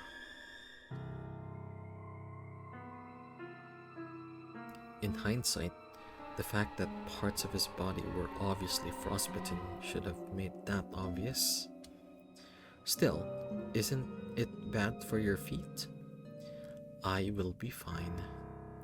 My body prefers the cold anyway. Then why is your home warm? Because my mind prefers it warm. There's a difference between your body and your mind. Of course there is. Nostalgia. Hamas walked with his back straight. He made sure to keep close to me. He wandered a bit too far on occasion, but he always paused to let me catch up. What do you need to do? It had to be important if it managed to pull him away from his library. 2 things. Hamas gestured to the trees around us. I need to check on some of these. He pointed up the mountain to where the ring of dark, angry clouds continued to gather. I need to deal with that. He spoke about it like it was his neighbor's annoying dog. That's not your creation? He looked offended at the notion. No. That is a lot of devils trying to make the gate bigger. Why would they need to make the gate bigger? Can't they already get through? Lesser devils, yes. The big ones, no. The gate is too small for them to cross. So they're trying to let in their leaders? Hamas nodded. Which would be catastrophic. I maintain a shield to try and keep them contained here. Obviously, the stronger ones can still force their way through when I'm not looking. If they extend the gate, more powerful ones would flood out. I would have to spend each day reinforcing the shield and purging devils. He grumbled at the very idea. I have better things to do than fight never-ending war. So I strive to keep the gate as small as possible. I stared at him. What? Shouldn't the gods be doing this? Hamas grimaced. This is not their fault. It is mine, so I need to take responsibility for it. I see. I imagine if the gate ever did extend, they would intervene. For now, preventative measures are obviously preferred. So our yearly blizzards aren't just because you're cranky. The comment slipped out before I could stop it. Hamas stopped walking and turned to look at me. Excuse me? Well, we call that... I pointed up at the clouds. Hamas's wrath. We thought it was you upset with us. What? Why? Mortals are dumb. It's not our fault we don't know what's going on here. You aren't exactly famous for being welcoming. I am very welcoming when people follow the customs correctly. Hamas continued walking. Customs? The custom of the old responsible host. It is from Mordwell. How do you not know this? How did you not know this? You did it. I thought about it for a moment. Oh, the offering. Yes. That's just what the legends say we need to do to not get struck by lightning after setting foot on Mount Gellus. That is the customary greeting of a guest in my culture, not some fairy tale. In Mordwell, those in need of hospitality offer up something of importance to them. It can be coin, but usually it's things like family heirlooms. It's meant to be an extension of faith. I won't harm you and yours because you hold this piece of me now. Coins are okay. They are less personal, but wealth is important to many people. They count enough. Hamas reached in his robe and pulled out a small pouch of coins. When you leave, I will return them to you. It's like a down payment on not being an ass?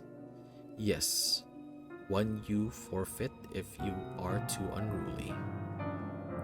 He tucked the coins away. Is that why you helped me? I followed an old custom. Yes. That's it? I also swore on an oath to tend to the sick and injured.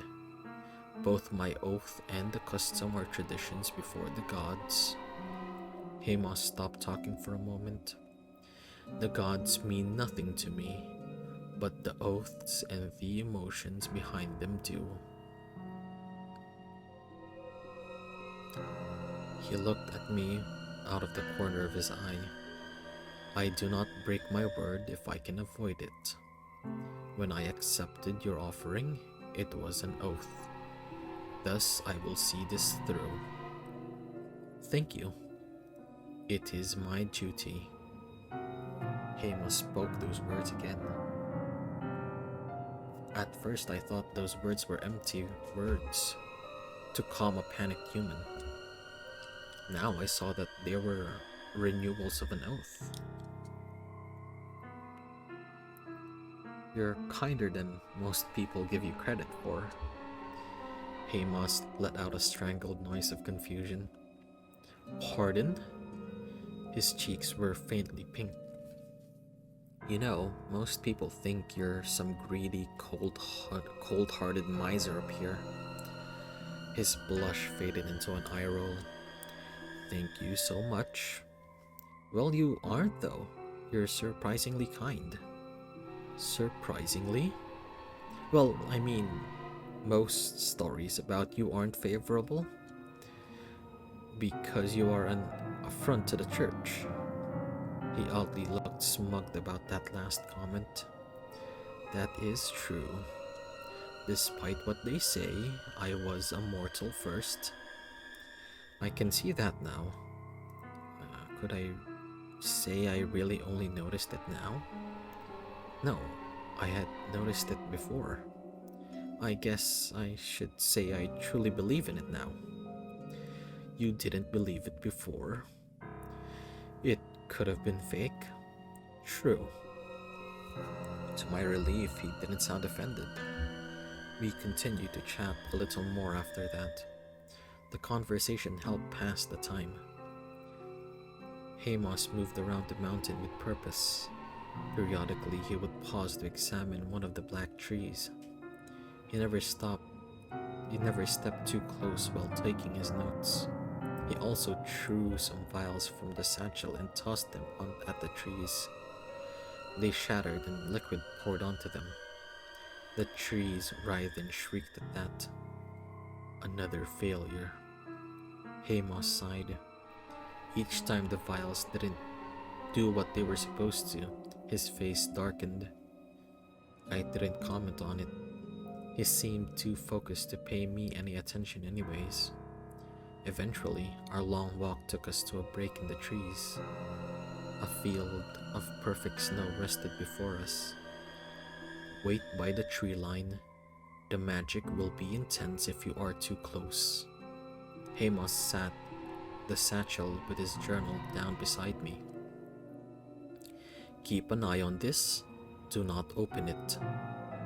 Sure. Hamas walked away from me. I wondered if I would be able to take a peek at this journal. I shook the idea away.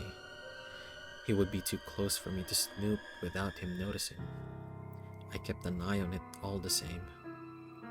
Hamas stepped out into the field of snow and began to trace something into the ground with his staff. He stepped carefully while carving out a runic circle, methodically and precisely. I watched in awe as blue light emerged from the ground. The energy drifted upwards and began to spin a web. It was like watching layers of glassy energy form a shell. Then, a smaller one would form in the next layer inwards. In the end, Hamas stood in the center of at least 10 different webs of magic. I could practically taste it, like alcohol and cinnamon and something otherworldly rested on my tongue. Hamas struck the ground with his staff. The vibrations it sent out sent me falling to my knees.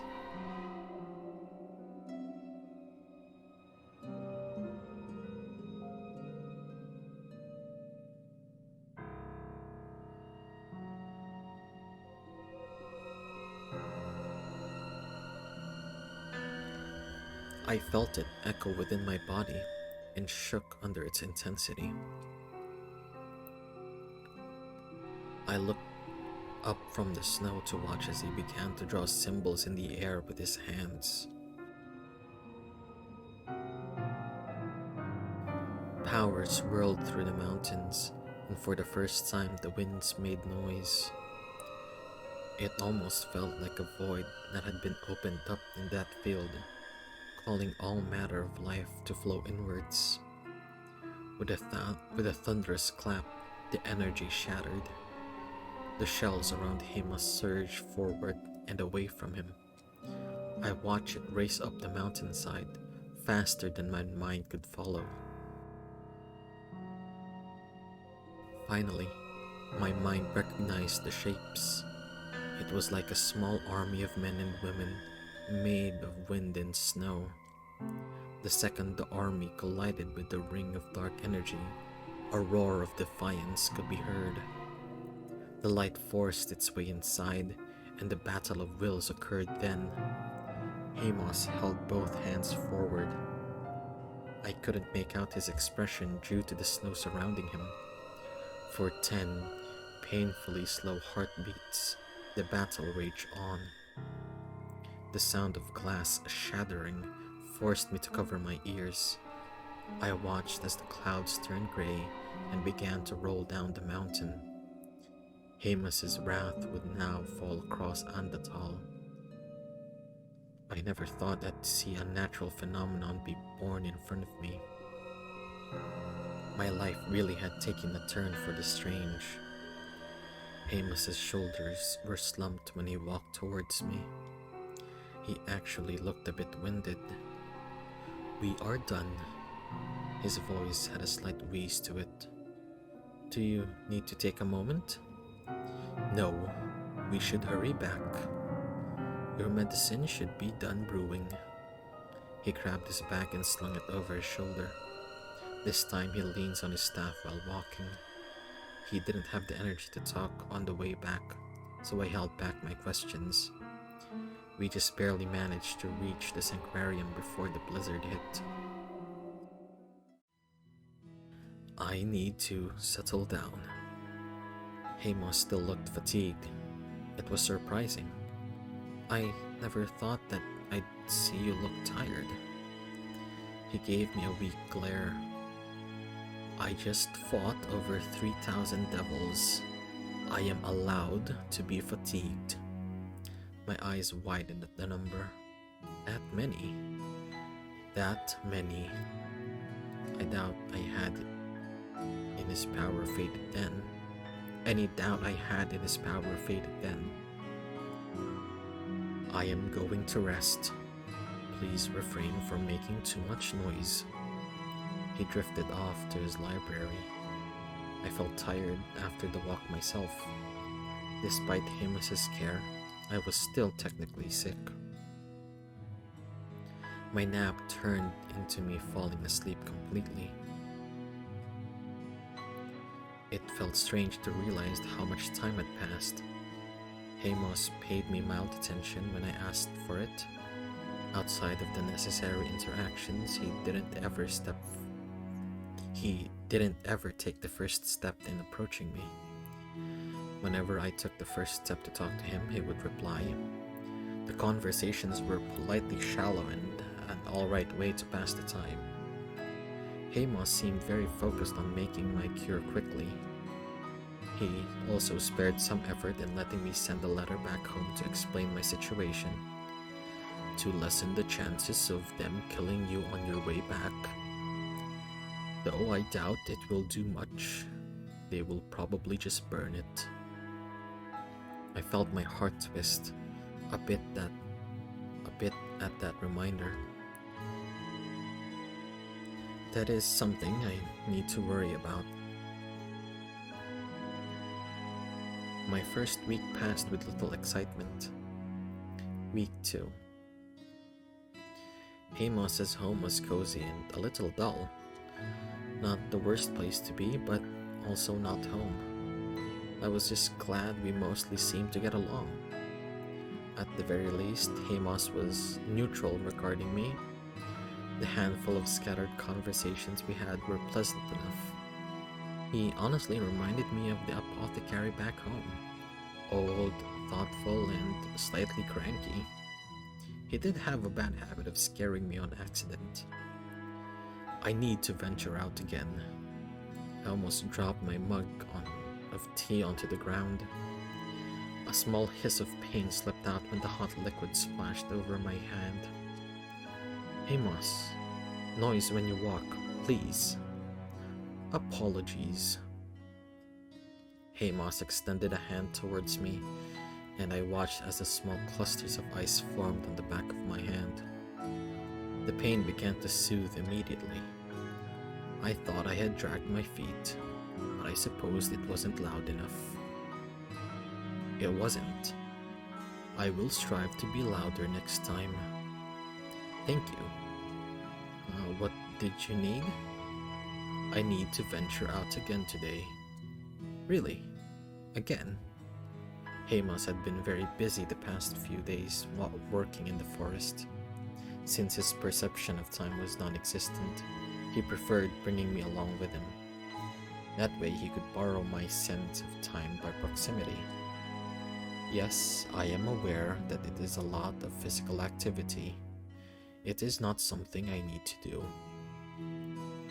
His voice was earnest and honest. That's fine. Can I finish this cup of tea first? He nodded. I need to gather a few more things anyways. I was left to finish my tea in peace. Hamas carried an odd crystal in one hand and his staff on the other. I was curious about it. Is the staff magical? Not on its own. It just helps me cast larger spells without hurting myself. You can hurt yourself with your own magic? Very easily.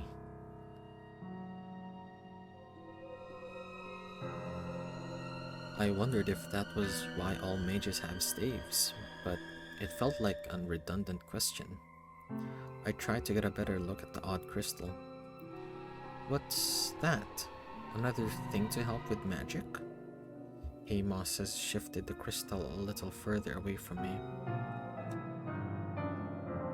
All I could see that it was a mixture of white and light blue. It seemed to have flowers of ice growing out of it. It's a spell breaker. A what? A spell meant to shatter another spell, specifically a curse. I narrowed my eyes at him. Panacea? You've had one this whole time? Not a panacea, though a panacea was put into this. Hamas was quick to clarify. That was some time ago, before you arrived. Oh, oh, I see. He wasn't just needlessly delaying things. The panacea was the liquid that grew this crystal. I've been adding spells to it for a while. Please do not try to touch it. It is delicate. I took a step away from him. Alright. Hamas led the way after that. Periodically, he would pause and turn to glare at something. Only once he seemed satisfied at whatever he saw had left, he would start walking again. Devils? Yes. I shivered. Am I in danger? No, it is my duty to protect you. The devils didn't seem to want to pick a fight with Hamas today, at least. I wondered if they were still weak after the blizzard tore them apart. Hamas did keep an active eye on our surroundings. He only got distracted when a particularly black tree came into view. Stay back, near this great tree. Hamas patted the tree in question. It shuddered a bit, stretching and flexing its branches. The motion reminded me of a yawn. She will keep you safe while I am preoccupied. I nodded and stood next to the great tree. It was warm to rest against. What are you going to do? Cast a spell that will probably fail. It shouldn't take that long. Hamas then stepped away from me and went into the large black tree. Like all of the other black trees, it began to writhe upon sensing someone getting close. To my horror, Hamas didn't react or stop it when it wrapped sharp, thorny branches around him. He stubbornly continued forward, ignoring the damage being done to him. Must you always be so combative? He grumbled to himself. I watched as he pressed the strange crystal into the tree. Then the tree screamed. It was ear-piercing and raw. My hands clamped over my ears, and I felt the other black trees scream in response to the first one. I struggled to keep one eye open to observe what was happening. Nothing could be heard over the screaming, but I could at least watch as Hamas seemed to break the crystal on the tree. Then, he guided the resulting light that exploded out of it around the tree.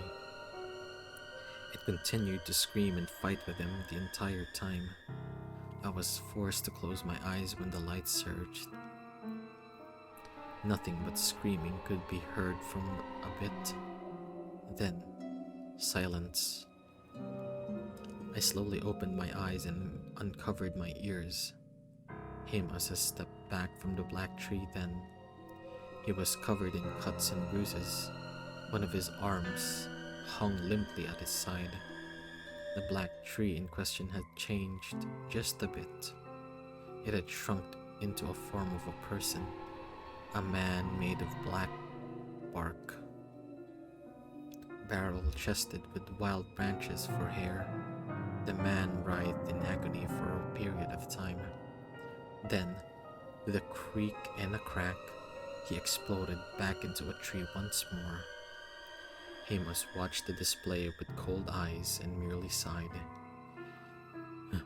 Another failure. What just happened? I tried to break his curse. It failed again. Hamas was slowly ambling toward me. He called this one as she. Are the tree's people? Yes. He answered me so quickly my brain stuttered. People, he nodded. Cursed people. My cursed people. For a moment he looked sad.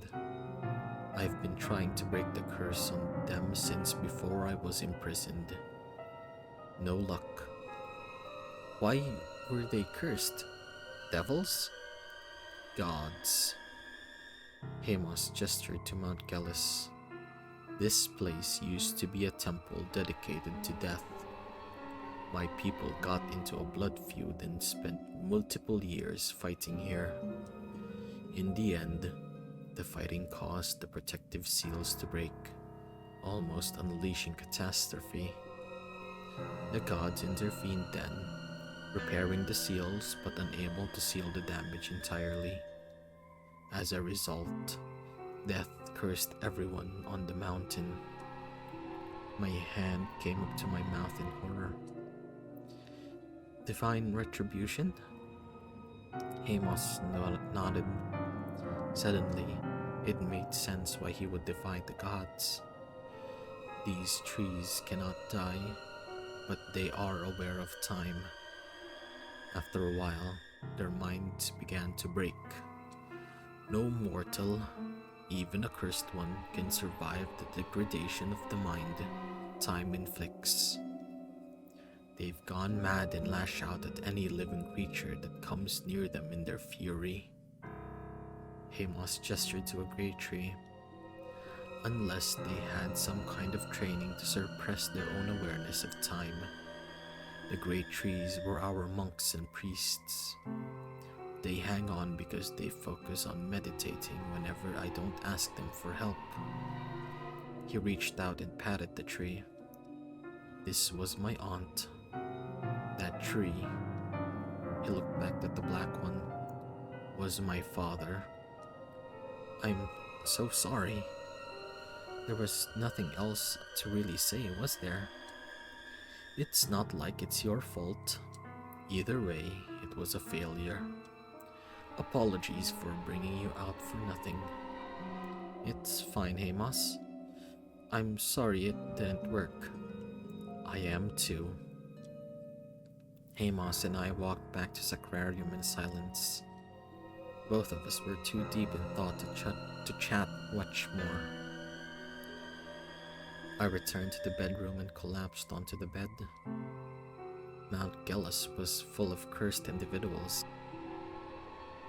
It was fascinating and terrible. Deep down, one question continued to bother me. If everyone was cursed, how was Hamas still himself? I mulled over it for an entire day before I realized what it meant.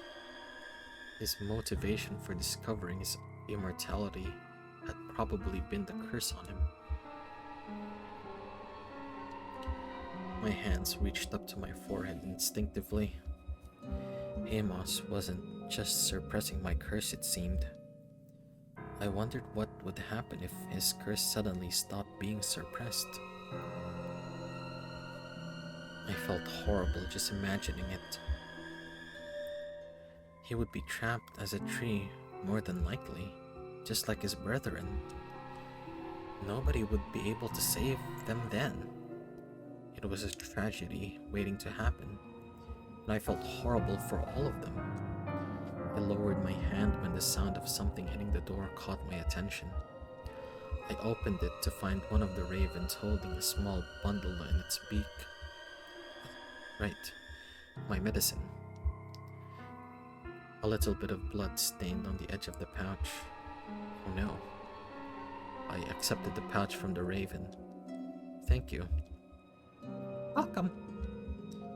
The raven flew off. The tucked pouch in my pocket and ventured into Hamas's library.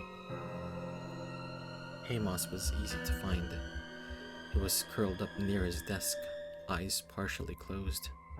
He didn't stir even when I crouched down by him. Upon closer observation, I saw that his body was slowly freezing over again. Hamas? His eyes fluttered open. Jean. What? He looked confused. You could have skipped this dose. Did you reopen your wounds? Hmm, a little. Doesn't matter. His eyes closed again. I sighed upon realizing I didn't have the heart to scold him right now. I stood up and decided to at least make him more comfortable. I hauled a furred blanket into the library and tossed it over him. Once he looked slightly more relaxed, I left him to rest. I felt worried when Hamas didn't recover quickly. One might think being immortal would mean rapid healing, but Hamas didn't pop back up in just one day. I managed to catch him in the next time he was making my medicine. Hamas, go lay back down. This must be done. It'll be fine if I miss one dose. No. He shook his head even though motion obviously pained him. Despite how tight and pale his face looked, his hands didn't shake while he worked on preparing the herbs. I took an oath. I will not let a patient suffer needlessly. Even if the patient insists they're fine. Especially then. I sighed and debated trying to knock him off balance. Considering how heavy it was, it would probably be like trying to move a tree.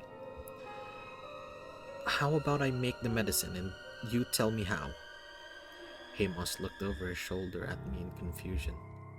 That way you're only talking and not standing when you're obviously still in pain. I am fine. You are not. He scowled a bit and continued to work. I put my hands on top of his. Hamas flinched at the gentle touch. His inhuman hand felt bitterly cold under my own, but I only tightened my grip on it. Hamas, look at me. Very reluctantly he did so. Concern, pain, and care filled those beautiful blue eyes. I appreciate that you're worried about me and that you don't want me to be in pain. I gently tugged his hand away from his tools. To my surprise, he let me do so. What I need you to understand is that I don't like you being in pain either. I don't want you to hurt yourself for my sake. So please, rest. I kept my hands clasped around him. I can't. I do not want to risk anything. His voice was so quiet. What if you get it wrong? Then you'll hurt, and I can't watch that. I won't get it wrong. I'm a baker. Do you have any idea the kinds of recipes and instructions I have to follow to get something right? I understand where your confidence comes from, but I still worry. I could feel his hand twitch with anxious energy between my own. We can go slow then, doing each step until I get it right. That might take a while. That's fine. I'd rather us both be confident in the results.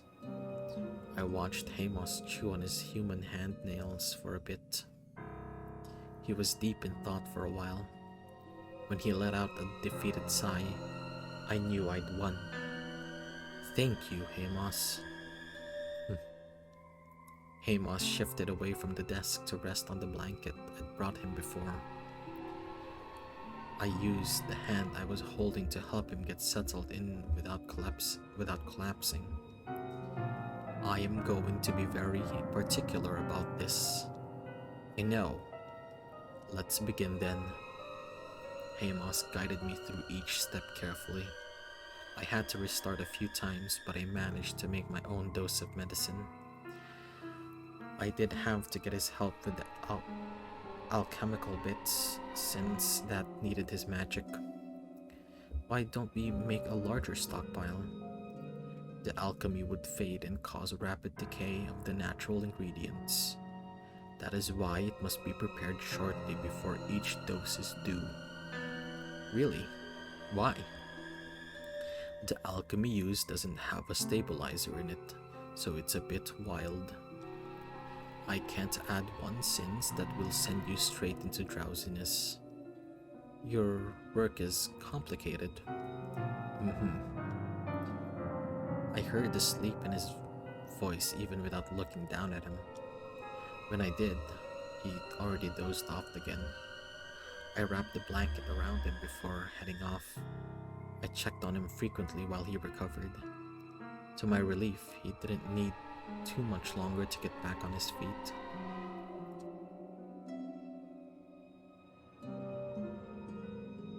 Hamas's recovery was inhuman. He went from an ice statue barely able to maintain his balance to walking and talking like usual in only 3 days. His injuries had seemed pretty severe, deep cuts and punctures. Those were the ones I could actually see too. It was worrying. I wondered if he had a tendency to be reckless. "You're staring at me again?" Hamas didn't look up from where he was, sewing of all things. I shook my head and removed the stand where he was working on the ground. His hands moved with careful motions, and I could see his eyes sparkling with magic. "It's amazing." "Is it really? You're a doctor. You have to realize how amazing this is." To one extent, I'd also wonder what the cost was. Cost? Constant chronic pain. Even though my injuries heal, the pain lingers. Thus, I always hurt. I went to sit down on the ground beside him. "Is it really bad?" In the beginning, yes. Now, just annoying." "I'm so sorry." "Everything has a consequence. My situation is nothing more than a consequence of my own actions." "That still doesn't make it less unpleasant." "To me, it does." I raised a brow. "Even though it is less than ideal situation, I am here because of my own choices. I wasn't forced here by the gods or anyone else. Thus, it's less of a bitter feeling." "I kind of get it." "I am aware that I am a bit odd." "I don't think you're odd. Unique, maybe." "Isn't that just a polite way to say odd?" "No, well, in some contexts." Amos laughed softly then. "I didn't mean it in that context." That small sweet smile lingered on his face. I scowled playfully at him. His smile just whitened into a shit-eating smirk. "You are such a little shit." "I am aware." "You don't think it's a problem?" "I think it's part of my charm." "Charming what? Your own shadow?" "Nobody. I've never really had many friends." A lance of guilt went through me then. "Oh. 1 part personality, 2 parts outside problems." "Still, I had a few." "Better than none." "I don't know if that's really the case."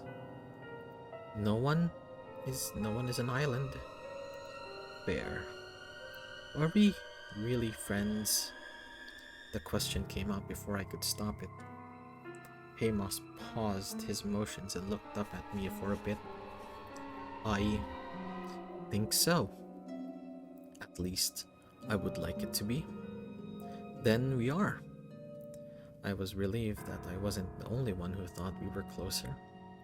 "Even though you like to take digs at me?"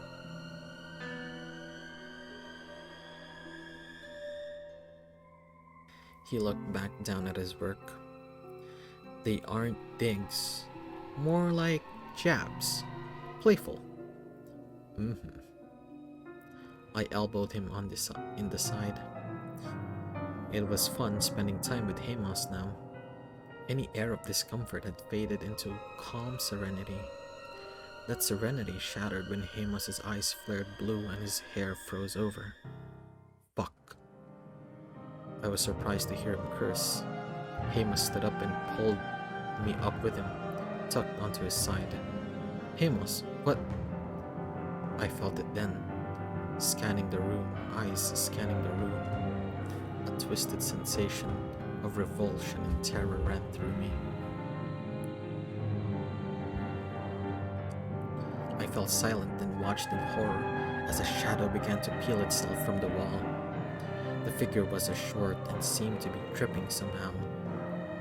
A vicious, serrated smile looked unnaturally wide on its face. Well, well, what's this? A voice very low and raspy, slightly unhinged malice mixed with obviously manic glee. Little Hay has a guest. Those blank, eyeless eyes turned to me.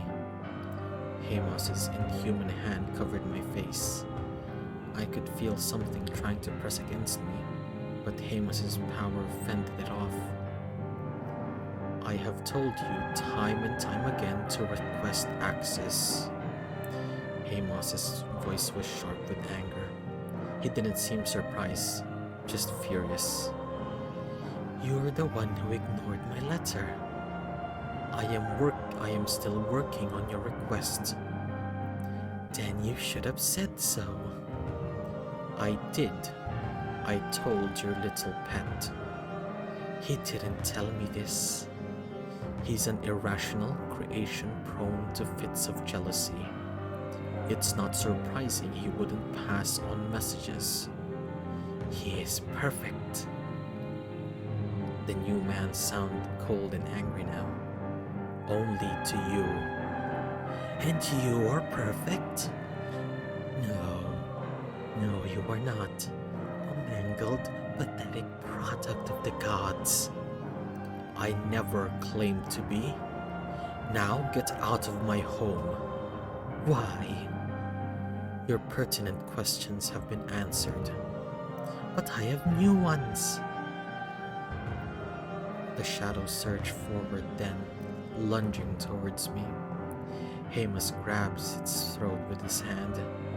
Oh, so protective, eh?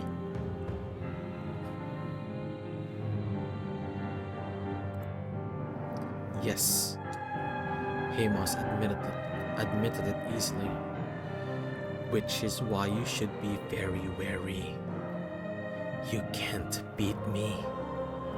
Amar can, and they are more like you. They're not here right now. No, but they've shown me some tricks. Hamas tightened his hand. I watched in fascination as the shadow then cracked. It sounded like furniture twisting and breaking apart. Hamas! The angry yell was garbled and distorted. The shards of shadows melted into a puddle.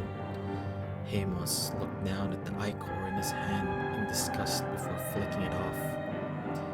Vile thing. He looked down at me, tightened his grip on me, worry obvious in his face. I am sorry. I didn't notice him creeping in. Who was that? Violo, another prisoner of the gods. An unpleasant one. I didn't expect him to creep in. Shouldn't he be imprisoned? His body is, but all of us can still astral project. Astral project? Send our minds further. I am the weakest, so it's very taxing for me. The others do it quite easily though. You're the weakest? I am a bit different from the rest. Hamas seemed to not want to talk about that more, so I didn't press the issue. Will he come back? No, time soon. I am keeping an eye out now. What did he want? He made a request of me that I didn't find utterly repulsive. I've been working on that, and he is impatient. And what are you working on? A medication for his creation. It's gory work, so I won't go any further. Either way, don't worry about him. I will protect you. No matter what. He spoke there so earnestly. I could do nothing but believe him. Okay. Sorry you ruined the mood. Hamas finally released me then. Should we go back to what we were doing before?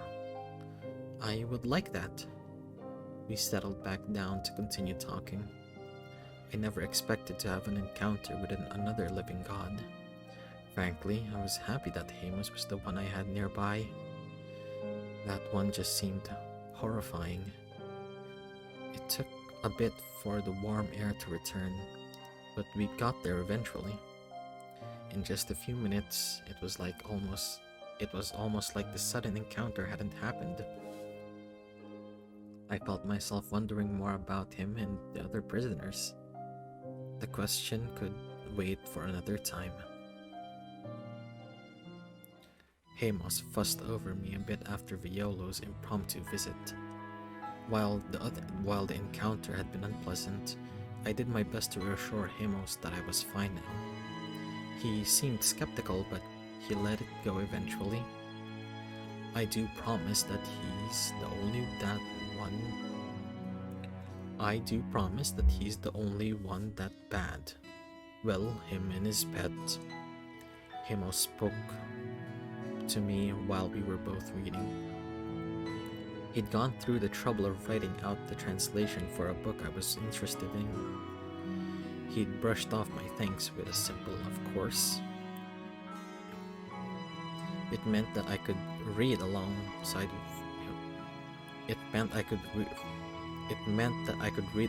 him finally. I looked up from my stack of paper to reply. I believe you. Good. Hamas looked very wary. Are you okay? His shadow had toxins in it. They are unpleasant to endure. Toxins? I looked him up and down for signs of poison. When I leaned close, I could faintly see that some of his veins were black. Why? Because he's petty. Hamas shrugged. It's not like it will kill me, it just feels uncomfortable. Hamas, you're too reckless with your body. There is nothing in this world that can kill me. That doesn't mean it's okay to hurt yourself over and over. It's worrying. I frowned at him. Hamas let out a light huff at that. I felt a bit of frustration burn in me then. Maybe I should go break some bones. What? I'm thinking of ways to make you understand how this behavior of yours makes me feel. After all, I imagined you'd go to extreme lengths to keep me healthy and safe. Should I go be reckless with my body? Of course not. Beyond the fact failure is always possible, there is no need to hurt yourself unnecessarily. So it would make you uncomfortable if I did that? Of course it would. Hamas paused. I see your point. I knew you'd get there eventually. Hamas rolled his eyes at me. I will strive to be more careful, though it is always difficult with some things. I'm happy to hear you're at least willing to try. I make no promises. Gods and living gods live dangerous existences. That ominous statement made me wonder more about his situation. Hamas had opened up some, but there were still some obvious gaps in my knowledge. I'd still have to ask him at some point.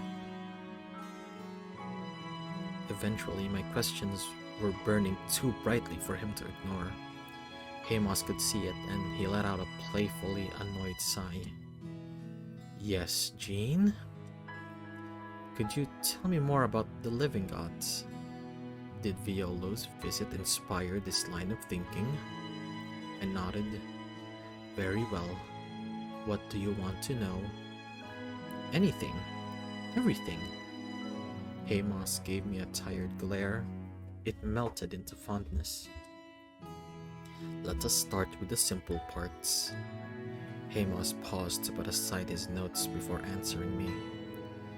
There are 5 of us in total. Amar, an avaricious they who tore down the heavenly gates to suit their own curiosity. Did they really? They did. They were curious about reality and how it could bend and break. Their curiosity caused them to just walk into the heavens. How did they not die? Because they were powerful enough to survive multiple gods attacking them at once. My jaw dropped. The oldest would, of course, be the strongest. I see. Who's next? Hamas, the deceitful, he who tricked death and faith by lying to everyone around him. The deceitful? I raised a brow. It's an annoying technicality. I survived death's curse on my people. And how'd you do that? Death used this place as an isolated storage unit. I found his journal and began to decipher it. Even with my limited magic at the time, I could figure it out. When he cursed this place, I used the spells I discovered to freeze my own time to avoid the curse overtaking me. Hamas held up his inhuman hand and wriggled his fingers, with some mild consequences. After I discovered that I was alone, I wondered. How old were you? When did this happen? I was 20. My heart broke for him then. That's horrible. It is. It was. Time has passed since then. That doesn't make it any less. That doesn't make it suck any less. I reached out and squeezed his shoulder.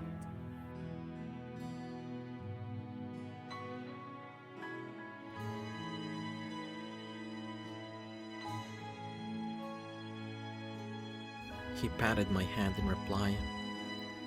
It gets worse, I'm afraid. Of course it does. Hamas chuckled at my grumbling. I used my new knowledge to save many, many lives in the coming years. I was always careful to keep my methods hidden, to hide myself from death. I felt my heart sink once I realized where this was going. I found a second community to call home. I built a new life, fell in love. He sighed. I trusted them. The minute they found out, they called the gods down upon me. I was captured and imprisoned for defying death's wrath and for breaking the chains of mortality. The gods could not kill me, so this was their only option. A story similar to my own.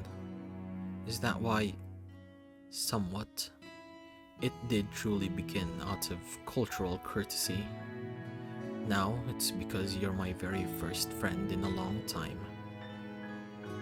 I won't fail you. I know you won't. Shall I continue about the rest? Yes, please. It was obvious he mostly wanted to shift the topic off of himself. I was still curious about the others. Next is Nikar, the violent. She who killed Justice in a fit of fury to soothe her own guilt. Killed the god with her bare hands. She had a little help from Amari and I, but she did most of the heavy lifting. Why? For reasons I can't say. Let's just say that all of the gods were shaken when they realized that they could die. That secret is only kept That secret is kept only by Nekar, though, so I don't know. Otherwise, I imagine you would have bullied Death into releasing your people? Exactly. Hamas's easy agreement made me laugh. The final two are a pair. Violo the profane, he who broke the laws of creation for his own pleasure. Viver the aberration, he who dares to exist despite his unnatural creation. Reproduction via sex is a divine gift of the gods, and it still isn't creating from absolutely nothing. Mortals cannot create life from nothing, or they shouldn't be able to. Violo figured out how. He can create totally new things. Viver is a product of that. They're both unhinged and terrifying. I shuddered while remembering the encounter we had. I can see why. From what I hear, Violo's Sacrarium is constantly pumping out monsters just to sate his curiosity. It's repugnant. Hamas practically spat out the last few words. It's probably for the best that island is very isolated. He'd probably wreak havoc otherwise. Agreed. But wait, he's the fourth and you're the second. How is he stronger than you? Difference in our mortal life paths. I was an apothecary's apprentice with some mild magical knowledge. He was a mage from the beginning. Ah, age isn't everything.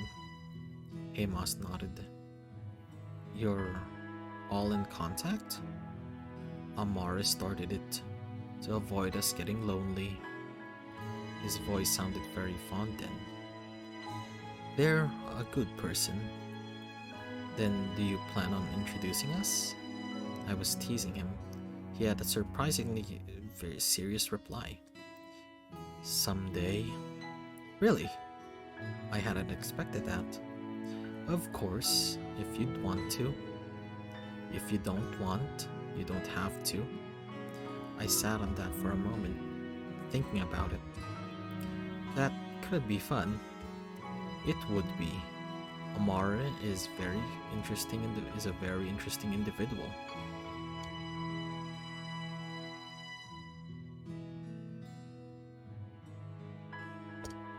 I'm free to come back to the Sacrarium, even after I'm cured?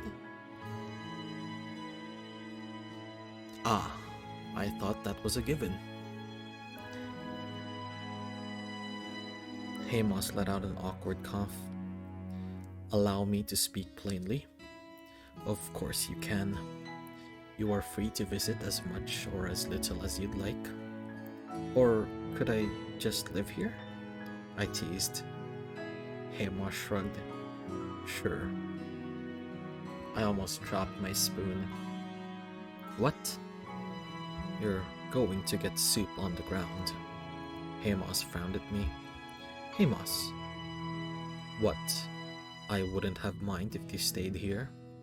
No point in hiding it. I was floored by the offer. Do you just let anyone stay in your house? Permanently? No.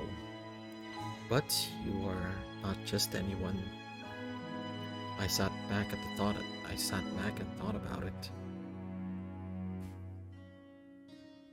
I'd like to stay here.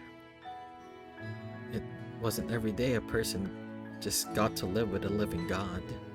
Besides, I liked Hamas.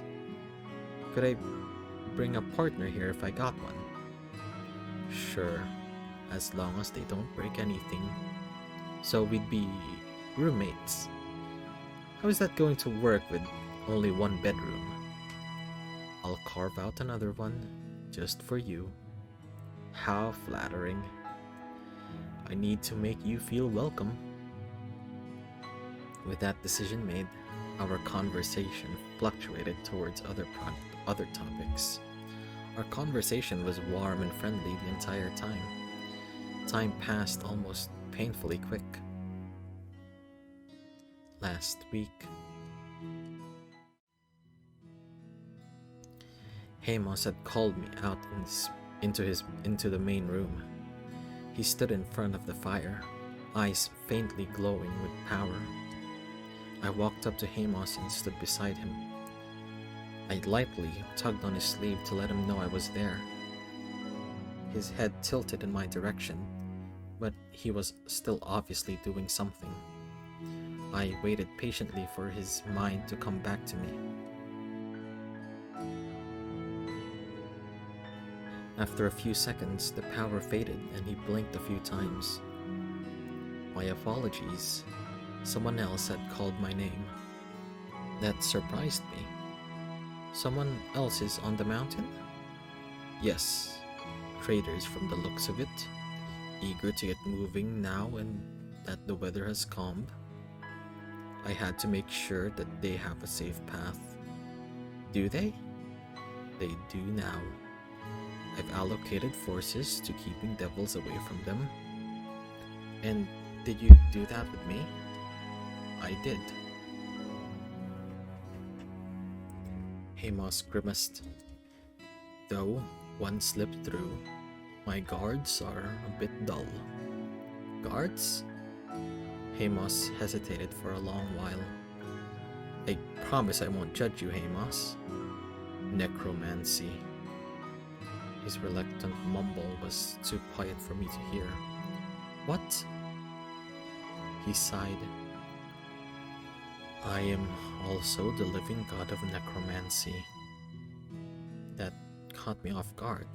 Of all things, I hadn't expected that. Hamas looked a bit anxious. Isn't that antithetical to the whole medicine thing? Not really. I know how to freeze bodies, so necromancy is obscenely easy for me. While I abhor violence, people do still try to harm or steal from me. Those are the ones who die usually, and well, waste not, want not. I remembered an old legend at that moment. Wait, the skeletons on the mountains are real? Every kid was told the story of skeletons who shambled down the mountain to take away naughty children. I do not send them to take naughty children, but yes, there are moving skeletons on the mountain. I gaped at him. How do you control all of that? Elementals alone were hard to control, and I'd seen Hamas wrangle some and a few with ease. Necromancy was an even harder feat to pull off. I am very good at multitasking, and I have an air elemental supervising most day-to-day things. Ah. They're also the one who alerts me if someone says my name on the mountain. You're not just always listening? That would be very maddening very quickly. I tapped my finger against my chin. How far can you reach? The yellow managed to reach here, and I assume you can do something similar. I am unsure. It's a lot harder for me. It's easier to use the eyes of a raven, but even that can cause strain. Projecting my mind outside of Mount Gellus is like stepping into a blizzard. Very hard to focus. It also very tiring. I try to avoid it since I dislike sleeping. You dislike sleeping? When I'm alone, yes. Technically, I could sleep for decades without knowing. It's a scary thought. My heart broke for him a bit. Fear and nerves made his words shake just a little. I can only imagine. Anyways, you are a distraction as always. Am I? You seem to take me off track at least. I asked to speak with you for a reason. The panacea is almost done. I held my breath for a moment. Really? I thought we still had a few days. Yes, in about a day, the panacea will reach the strength it needs to cure you. I would rather you not take it immediately. Why? That seemed like an odd request. It will technically be ready, but it will still be very raw. That will make consuming it a bit painful. I'd rather you wait longer if you are willing. Will waiting make it hurt less? Yes. If it has time to refine itself, there should be no pain at all. I can wait a bit then. I didn't see any point in rushing this. Hamas gestured for me to follow him. I am going to show you where my panaceas are developed. I blinked in surprise. Then I thought about it.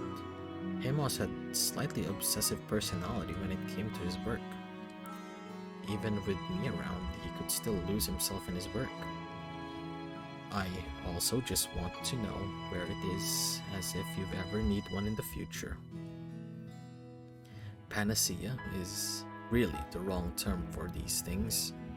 In truth, it's my power manifested, and it can be useful for a variety of things. I have your permission to just borrow your power? Freely. That's quite an offer. I do not mind making it. You are a good person. Hamas nodded his head in that direction. Come with me.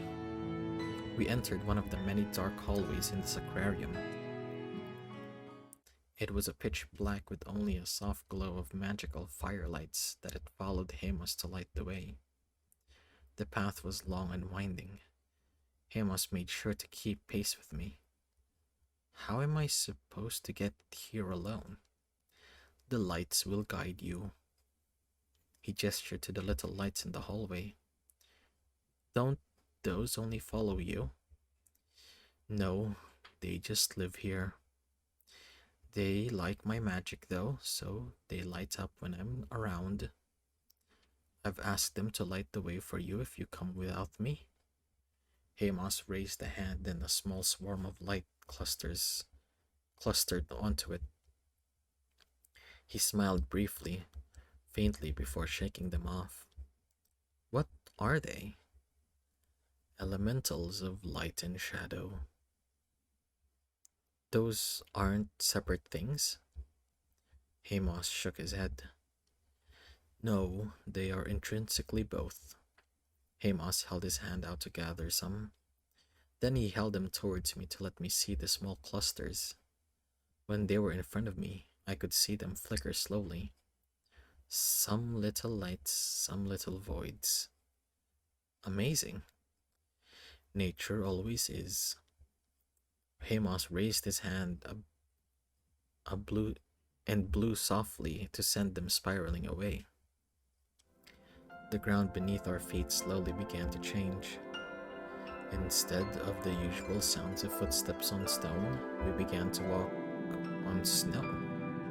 I kicked the ground lightly to let out a soft noise of surprise when I definitely kicked up some snow. My eyes were on the ground at this point, allowing me to notice the first little flower. Tiny flowers made of blue light began to pop up of the snow. Slowly, the flowers grew bigger and bigger. They began to appear more often. In the distance, a faint light began to grow stronger. When my brain finally realized the beautiful view before me, it rendered me breathless. The snow began to fall around us again. I stared at the tree in both awe and horror. Its beautiful branches twisted in the air, each one full of leaves crafted from delicate ice. Most of the leaves were small and barely formed, but had some come into their full size. In the corner of the trunk, heart was encased in ice, still beating. With each heavy thud from it rolled into me like a wave. What is this? My core. All things, even gods, have cores. For mortals, our core is our heart. What makes a mortal being so vulnerable is that our hearts are within our bodies, fragile and barely protected. Any being except for one would be destroyed if their core was damaged. All gods and living gods keep theirs separate and tucked away safely. Your heart isn't in your body? How does that even work? It's a weird time and space magic thing. A weird time and space magic thing? Yes, too complicated to explain, really. That tree is basically me. A part of me, at least. That's amazing. Glad you think so. You will eat one of the leaves. Those are the panaceas. And once you do that, you will be cured. There will still be a few lingering side effects once the panacea fades.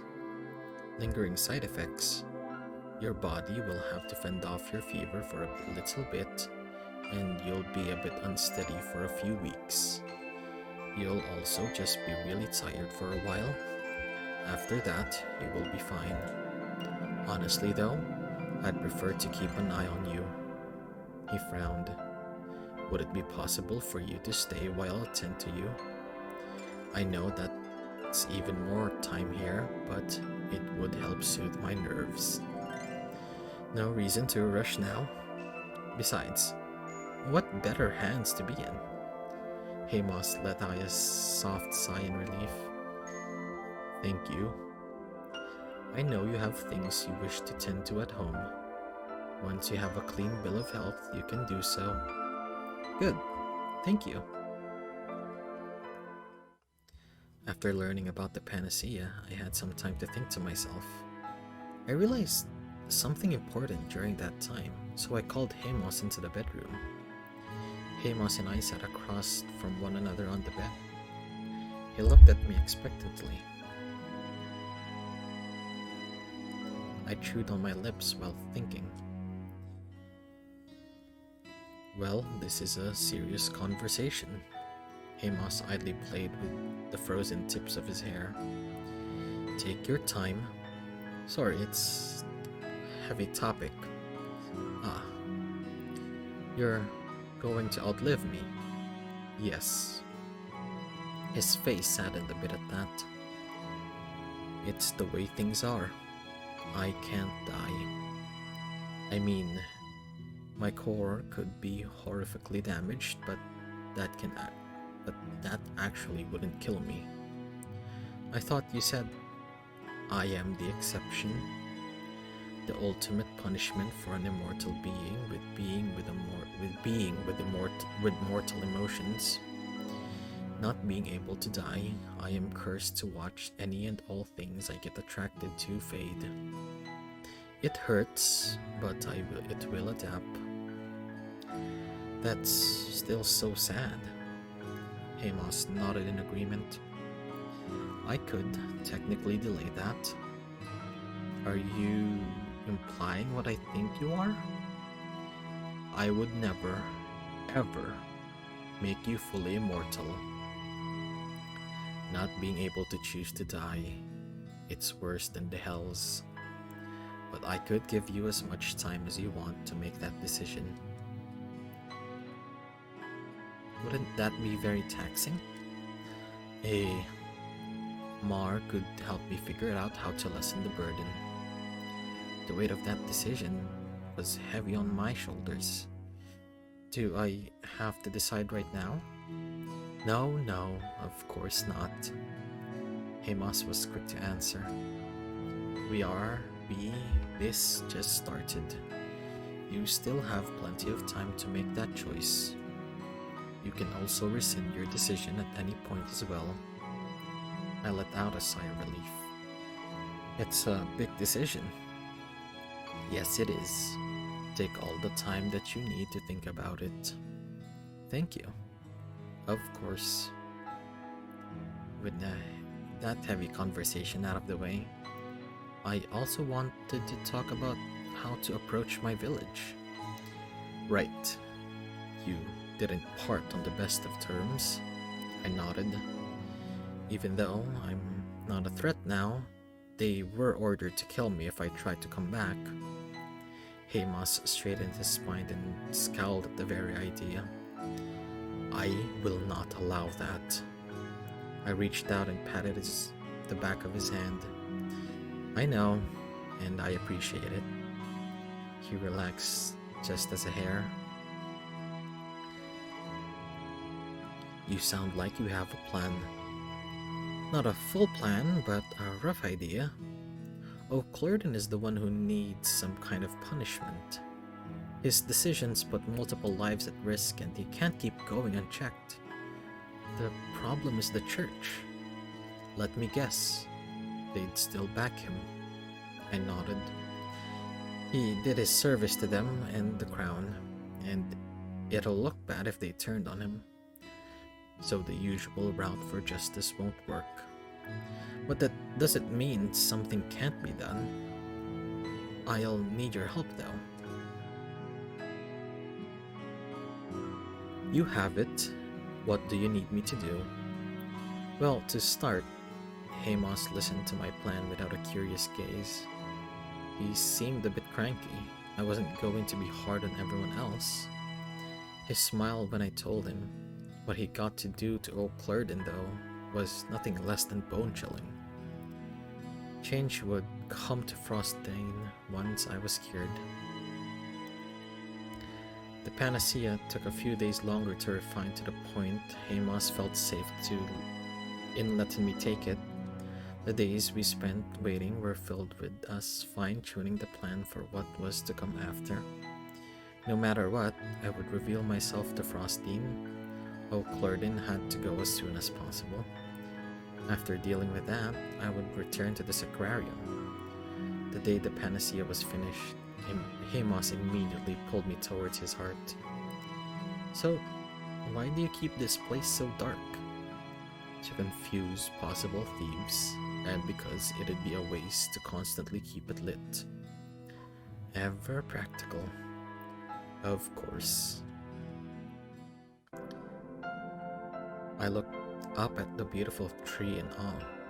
It was amazing to see how many leaves had turned perfectly white. By the way, Amos, how is it snowing inside? Amos grimaced. That is not a pleasant answer. Can I hear it anyway? He sighed. People have tried to attack my core. Even though it won't kill me, it would be extremely unpleasant. One of the wards on my heart's flash freezes and shatters whoever tries to harm it. He's gestured to the snow. The snow is... gods. Is it dead people? I looked down at the snow. Hamas reluctantly nodded. This many people have tried to kill you. More. These are just the ones who tried this method. Usually those preyed upon by madness and fate as a cruel prank. They take advantage of my sensitivity when they can. Other times, it's just human folly. Sometimes people would start problems on their mountain's edge to lure me away. Small armies comes in and doesn't come out. Hamas sighed. I'm a bit lazy when it comes to security, so people can get in here with enough time. Besides, Death's journal, which I keep a close eye on. Nothing else here matters. Well, not anymore. Hamas looked over to me. I have something valuable to defend. Something the gods won't protect. I promise to be stricter on security moving forward. Hamas reached up and picked up one of the perfectly formed leaves. It looked like paper-thin ice, slightly frosted over. To my surprise, I could almost see tiny snowflakes spinning on the frozen ice. Here. It should be painless, a bit chilly though. I looked around at the frozen environment. I wonder why. Stop being sassy. Not the time. He tapped the end of my nose with the leaf to let me take it.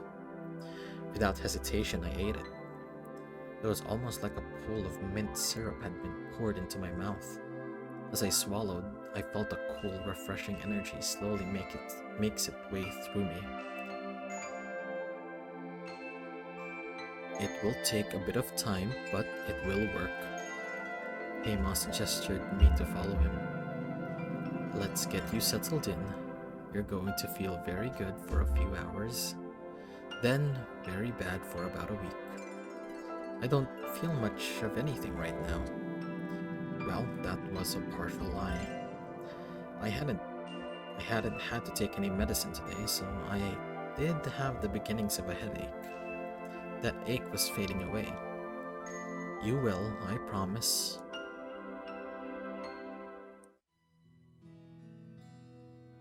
Hamas, of course, was right. For a few hours after eating the panacea, I was practically bouncing off the walls. He had to very patiently corral me into one spot. The fatigue that slammed into me afterwards was like no other. I slept for 2 days straight and woke up feeling like shit. Hamas did his best not to make it obvious he was chuckling at me, but I caught him anyways. Luckily, I had the literal best doctor in the world to see me through my recovery. Why do all my muscles feel like death? Because your body was frozen while you were beginning to cramp. Ugh. Hamas had unfrozen my body once the panacea had taken effect. It was not a fun process. This is why it is unusually best to freeze the body when it is healthy and at its peak performance. Wait. I blinked my eyes open and looked at him. At Hamas's inhuman hand. Weren't you frozen mid-curse? Yes, I am in chronic pain due to the curse as well. He said it so nonchalantly that I had to throw a pillow at him. To humor me, he let it hit him. Hamas, isn't that double the pain then? Some from the curse, some from whatever you're injured? Hamas nodded. You learned to live with it. I do have some days where I just collapse in the corner for a few hours. There has to be something you can do. I'm working on it, I promise. For now, I am working on you. Give me your arm. I need to take a blood sample. Again? Yes. With a groan, I handed my arm over. It took about a week and a half to feel better. Once I did, the time came for me to go deal with the problems back home. Make sure to not lose your grip on the staff. He fixed my hand in order to quell his nervous energy. I won't. It felt odd holding his staff in my hands. The thing practically felt alive. Well, it was alive. Hamas's heartbeat thudded within the staff. The grey wood had come from one of the grey trees. The ice had come from his core tree. I needed to remember that Hamas could be quite literal with his words. I won't be able to find you if you drop it. Yes, Hamas, I know. I will be very, very careful. Nothing I said managed to remove the concern in his eyes. I couldn't really blame him. After all, he couldn't physically follow me back home. We reached the boundary of his domain, and he was forced to stop. his hand pressed against the air, unable to move it even an inch further. This is it. I stepped out into the wild weather beyond the mountain. The howling winds were a shock after my time in the Sacrarium and Mount Gellus. The bitter cold should have hurt, but the clothing Hamas made me kept it at bay. Enchanted embroidery kept me comfortably warm at all times. Stay safe. I will. I gave Hamas a confident smile. His frown didn't budge. Honestly, Hamas, I'll be fine. You better be, or else they will regret their decisions. No need to go that far. Our plan will work. I gave him a thumbs up before turning to leave. I could feel Hamas watching me. Even when I made enough distance that there was no way his physical body could see me, the familiar, comforting weight of his gaze lingered on my shoulders. The ravens came with me too. It would be quite a sight when I got home. The walk back was faster than the walk to the mountains. Part of it was Hamas's influence making the journey easier. Part of it was my better health. The only reason I wasn't being carried back by an elemental was because of the theatrics Hamas needed to do later. I didn't want him to overexert himself, so I told him I'd just walk. The journey was almost soothing in a way. The rhythmic falls of my footsteps and the staff helped me clear my mind.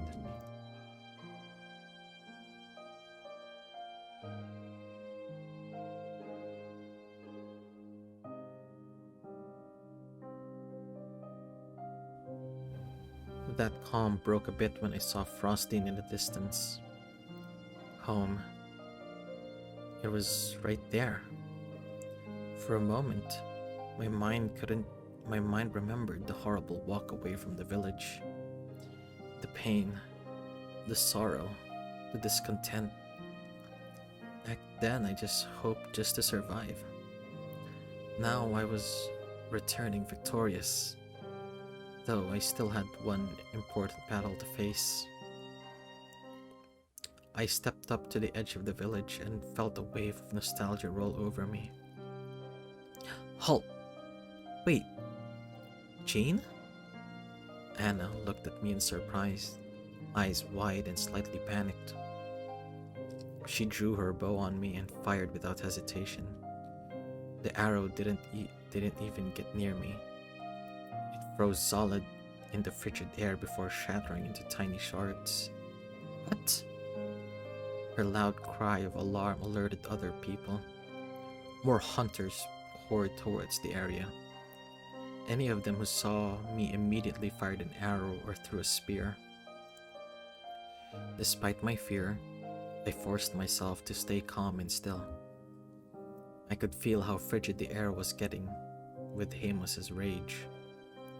A suffocating atmosphere slammed down onto the area. It slightly choked even me. The hunters, they were sent to their knees, wheezing. Jean? I tightened my grip on the staff at the sound of her voice. To my relief and joy, Edith pushed through the crowd. The instant she saw me, her usually disgruntled face broke into a wide grin. Jean, it's you! Look at you! When she saw a body near her struggle to fire another arrow, she smacked the back of his head. Boy, I will tan your hide if you try that again. But Edie, O'Clurdon can suck rotten eggs. Is that heresy I hear again from you? The familiar sound of O'Clurdon slurring made me tense up. The pathetic drunkard stumbled his way forward. How dare you ignore my orders? Jean should be dead. We tried. They did. Obviously they didn't. He tried to chuck his empty bottle at me. It turned to ice shards within seconds, and his bloodshot eyes widened. I'm afraid that things are a bit different now. What in the world? Edith looked confused. Hamas? The air practically froze. All of the howling winds died and the snow began to fall in perfect, even patterns. The villagers let out cries of surprise and terror. Hamas? O'Clurden repeated the name in surprise. How dare you invoke the name of a false idol? I am far from a false idol. Hamas's voice hung heavy in the cold over the wind. Everyone looked around trying to find the source of it. Nothing could be seen. Only I knew that the ravens hidden nearby were what he was speaking from. Now that I have your attention, we need to address the elephant in the room. I glared at O'Clurden. This man has threatened us for years. This year, he went too far. The only reason I am alive is because a living God took mercy on me. And that is not a luxury most people will have. What is to stop him from doing worse next year, or even the year after that? O'Clurden needs to leave. He's been a blight on this village since he came. The winds picked up a bit, and Hamas will not tolerate his continued presence. I let the hammer of that threat fall and remained silent during the following outcry. People were panicking. O'Clurden was arguing with everyone. I am not cruel like you are, O'Clurden. So I have begged, well, I just asked, but no one needed to know that, for Hamas to show you mercy. He will give you 2 weeks to get out of here. After that, well, I shrugged one shoulder. You won't like the result. The reaction was immediate and horrifically chaotic. Hamas? Everyone suddenly fell silent. Not for lack of trying. People were talking, but no voices would come out. They all looked at me, realizing what had happened. Everyone, we have other things to deal with first. O'Clurden is the only one being punished. You are all fine. I smiled at them. Your family, after all. But we do need to have an open and honest conversation. I stepped back into my home and began to walk towards the village hall. Let's get started. It's going to take a while. It took a while to get everything figured out. O'Clurden had been dealt with, but I had other problems to sort out too. Hamas didn't mind it. Surprisingly, I had half expected him to huff and puff. Instead, he kept an eye on me from afar while I handled my affairs. It didn't make sense until I returned to the Sacrarium. I sat my back down and looked around the room. I knew I was due back today. I told him so. Gah. I followed the surprised noise slightly down one of the hallways. Wait. Hamas didn't react fast enough. I rounded a corner and found him sighing in a room. It had been carefully carved out of stone and filled with furniture. Hamas awkwardly held the wooden door to the cabinet he was building. You have the worst timing. He scowled while turning to face me. Why must you walk so quickly? I didn't even walk that fast. Still, don't blame me for your poor sense of time. That's time's fault, right? Yes, well, surprise. Hamas gestured to the room. I was hoping to have it finished before you got back. This is for me? No, it's for the devils. Hamas rolled his eyes. Yes, it's for you. You can't stay in my room forever. And to think I just got uncomfortable. You'll get comfortable here too. Now come, give me your hand. Give me a hand with this. I wanted to finish this by today. I laughed and took my place beside him. There were many big decisions I still had to make. There were many things I still needed to deal with. But I had a very good friend to see me through it all. Good end too. A companion for life. Writer and coder. Kiss Sleep. Background artist, Moda Berry. Sprite artist, Rianne. OST composer, Solus, Francis Tello. Proofreader and editor, Faust. Secondary coder, Miltra. Sacrarium Gellus.